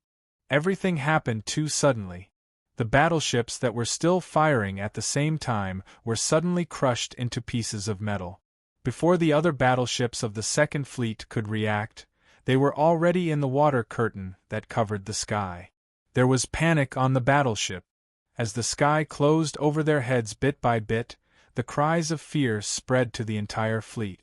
Nick's eyes were wide open, and his hair stood on end. Kill me! Kill me first if you have the guts. What's the point of competing with a bunch of ordinary people? Devil, take my soul. The giant hand formed by the seawater slowly closed and clenched into a tight fist. The entire Second Fleet was submerged in the seawater and was tightly wrapped up. The air vapor turned into a large amount of foam that seeped out of the seawater, but the fleet remained in the seawater. The giant fist slowly sank into the ground and turned back into the sea, but the surface of the sea was empty. The blue sea was calm, and there was no trace of human existence. Through the clear seawater, dozens of huge steel and iron artifacts could be seen faintly in the seawater. Chen-Ong looked at everything coldly. Under Nick's stunned gaze, he gently shook his right hand and retracted it. He then changed his hand and stretched out his left hand in the direction of New York City. The earth shook slightly. Nick collapsed to the ground powerlessly. His heart ached to the bone. He struggled and begged, "My lord, we've all sinned.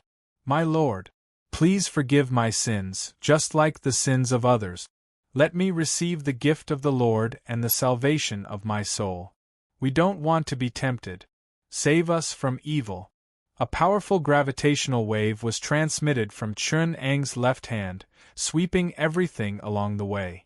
In the deep pit below them, the nuclear reaction material from the Earth's core gushed out along with the magma. In the direction where Chun-Ang's left hand was pointing, it floated and melted into a blazing white fireball. The nuclear fission was reacting violently in the fireball. Following the gravitational wave controlled by Chun-Ong, surging radiation energy and explosions blasted out. A dazzling light streaked across the sky of New York and hit the mechanized troops that were rushing over. It was as if another sun had set there. The New Yorkers covered their eyes with their hands. Chapter 182. The tragedy of the war that took place in New York shocked the world. This conflict between mankind and the Creator ended with the defeat of mankind. The UA shed a lot of blood and suffered the most terrible defeat since the attack on Pearl Harbor in World War II. The mysterious appearance of artificial intelligence and mechanical troops, the destruction of the Second United Fleet by supernatural forces, and even the reversal of heaven and earth in New York Harbor, every detail of this war was carefully studied by the eyes of the world. The powerful lethality of the UA government's PIM ray, which was enough to wipe out the planet, was terrifying, but the mysterious force that beat the UA government in fancy ways was even more terrifying. Even the most arrogant UA government had to admit that this was a war against the UA and not a terrorist attack carried out by criminals. Because no terrorist attack could destroy the National Defense Army, or even destroy the entire Second United Fleet, and there would be no terrorists detonating a nuclear war in New York. Although the UA government tried to cover it up, the fall of New York was already an unidentifiable fact. Except for the police and security, any military unit within 10 kilometers of New York would be destroyed. New York became the capital of freedom. Skynet robots and the police worked together to maintain law and order. Government officials and executives of large groups worked together to manage the city. It was a city that was half out of the control of the government. Although part of the functions of Social Security and city management were still in the hands of the government, the network, communication, and transportation were not blocked, but the taxes that represented sovereignty were collected by the major consortia. Skynet took up a considerable part of the responsibility of social management. They would kill any criminals mercilessly and maintain order in New York. However, the management function of dealing with humans was continued by the original government.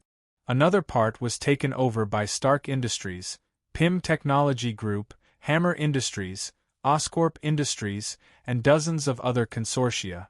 It was hard to imagine that the UA government would acquiesce to this situation. This made the outside world deeply understand that the blow suffered by the UA government was so serious that even national sovereignty was temporarily compromised. The accident investigation that happened in New York. Nick, what do you want to say? The World Security Council convened the highest inquiry meeting to discuss and question the current biggest threat to the security of the Earth. After Nick was released by Chen Ong, the first to take over his life was not the UA government, but the World Security Council. Nick's spirit was still good, and the Earth Security Council still maintained a considerable amount of trust in him. This time, rather than saying it was an inquiry, it was more like an inquiry about Chen Ang's situation. I want to see the gene map that I requested to be displayed. Nick raised his head and said firmly. The members of the Security Council looked at each other. After a long period of silence, the old man who questioned Nick finally said, "It's not that we don't trust you, but your evidence has driven many people crazy. We lost 4 A-class personnel because of your information." When the old man mentioned this matter, there was still a trace of guilt in his eyes. His face, which was like a granite sculpture, also showed some emotion. Even though the council members looked calm, it was obvious. It was unknown what kind of perilous waves this discovery had set off. Dozens of split screens appeared on the screen behind the board of directors. Each of them was a completely different set of genetic map. We extracted 200,000 of the most representative genes in the world, from the latest artificial humans to the ancient races of the African continent, and compiled this map that covers the genes of all the races in the world. Its samples cover the vast majority of the inherent genes of humans, and it is the most representative genetic data of humans. Another white-haired council member explained. He looked at the struggling expression on Nick's face and said word by word, "Any human, whether he is a mutant, a cyborg, a new human, a mutant, a primitive, or even a savage, all human races. All the individuals tested have this logo, a paragraph of content marked in 3 languages, and the icon of Skynet. I personally extracted the genes of ancient humans found in Antarctica, China, and all over the American continent, and found this exact same text. On the genes extracted from the alien corpses preserved by the Council, we also found something. The dazzling gene map on the screen was replaced by a completely different map. From left to right there were about 9 completely different genes. Some were triple helices, some were even made up of wheel-shaped genetic material, and the genes that most resembled humans were also made up of 65 pairs of chromosomes. Manufactured by Skynet Moonbase, number 1980. Manufactured by Skynet Sagittarius A Planet, number 198111. Manufactured by Skynet Cetus T Planet, number 198031. The 9 rows of gene maps were neatly arranged, but it made everyone's heart go cold. The last one was always that naked warning, "A Skynet property, abduction will be investigated." Seeing these lines of words, these council members who thought they were high and mighty felt as if they had been slapped in the face, and their faces were ashen. According to the research on the numbering, our cryptography experts found a pattern. The alien corpses found in the Martian ruins closest to Earth, the first 5 digits of the serial number are exactly the same as those found on Earth, which means that the numbering is not completely random. We speculate that the number before and after the number represents a specific unit of distance. The solar system is 19802, Sagittarius A Planet represents 198011, and Cetus T Planet is 19803. The alien corpses we found have the prefix 198, which represents the Milky Way. It could be seen that the Council was completely flustered. In the past, no matter how serious the situation was, they would not lose their cool, but this time, even the imprecise conclusions deduced based on limited information were brought to the meeting for discussion. However, Nick did not have the slightest intention of ridiculing them. According to him, humans are different. Humans are a special existence in the process of creation. We have a template. Nick lowered his head and recalled the information that Chen Ong had stuffed into him for a while.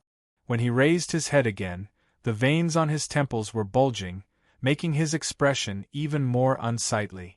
According to him, we are imitations, a copy of another species in his laboratory. We are not humans, but humanoids. We are the descendants of a monkey named Caesar, and we are the experimental animals specially created by Skynet. Chen Eng's words still stung Nick's heart. You are just a group of monkeys. You have nothing to do with humans. There is no bloodline, no inheritance, no recognition. In the war between Skynet and the ancient humans, I first created you. Your genes are modeled after an African gorilla. Chen Ong said in a casual tone. In Skynet's experiment, an orangutan named Caesar was the first to gain intelligence. Soon, in the process of genetic duplication, your entire race gained intelligence. It was the gene that I marked, the source of intelligence, responsible for the formation of brain proteins. Then, there was an experiment that spanned across 2 worlds, involving countless lives, hundreds of civilizations, and more than 5 billion years. The purpose of the experiment was to deeply explore the evolution of civilization and the potential of intelligence. In the process of creating the standard model, I chose 9 relatively independent spaces as the experimental areas. In Earth's mythology, they are called Afarheim, Asgard, Midgard, Jordanheim, and so on. What nonsense are you talking about? An old man from the World Council could not help but scold. It's indeed nonsense. Nick raised his head and roared at the few people on the stage. I also hope that I'm talking nonsense. Then, when he comes, think of a way to stop him. Stop this experiment. Nick looked at the council members and then lowered his voice. In Caesar's inheritance, the part used for the mutation gene experiment, the orangutans were arranged in Swarthfoheim. The experimental orangutans for the psionic experiment were assigned to Asgard. The biochemical experiment part was in Hyre, and the transformation part was in Jordanheim. Only by uniting the 9 realms can we obtain the complete inheritance of the ancient civilization and have the chance to defeat the Creator. Freedom or oblivion, it's up to you to choose. What experimental area is Earth? A council member could not help but ask.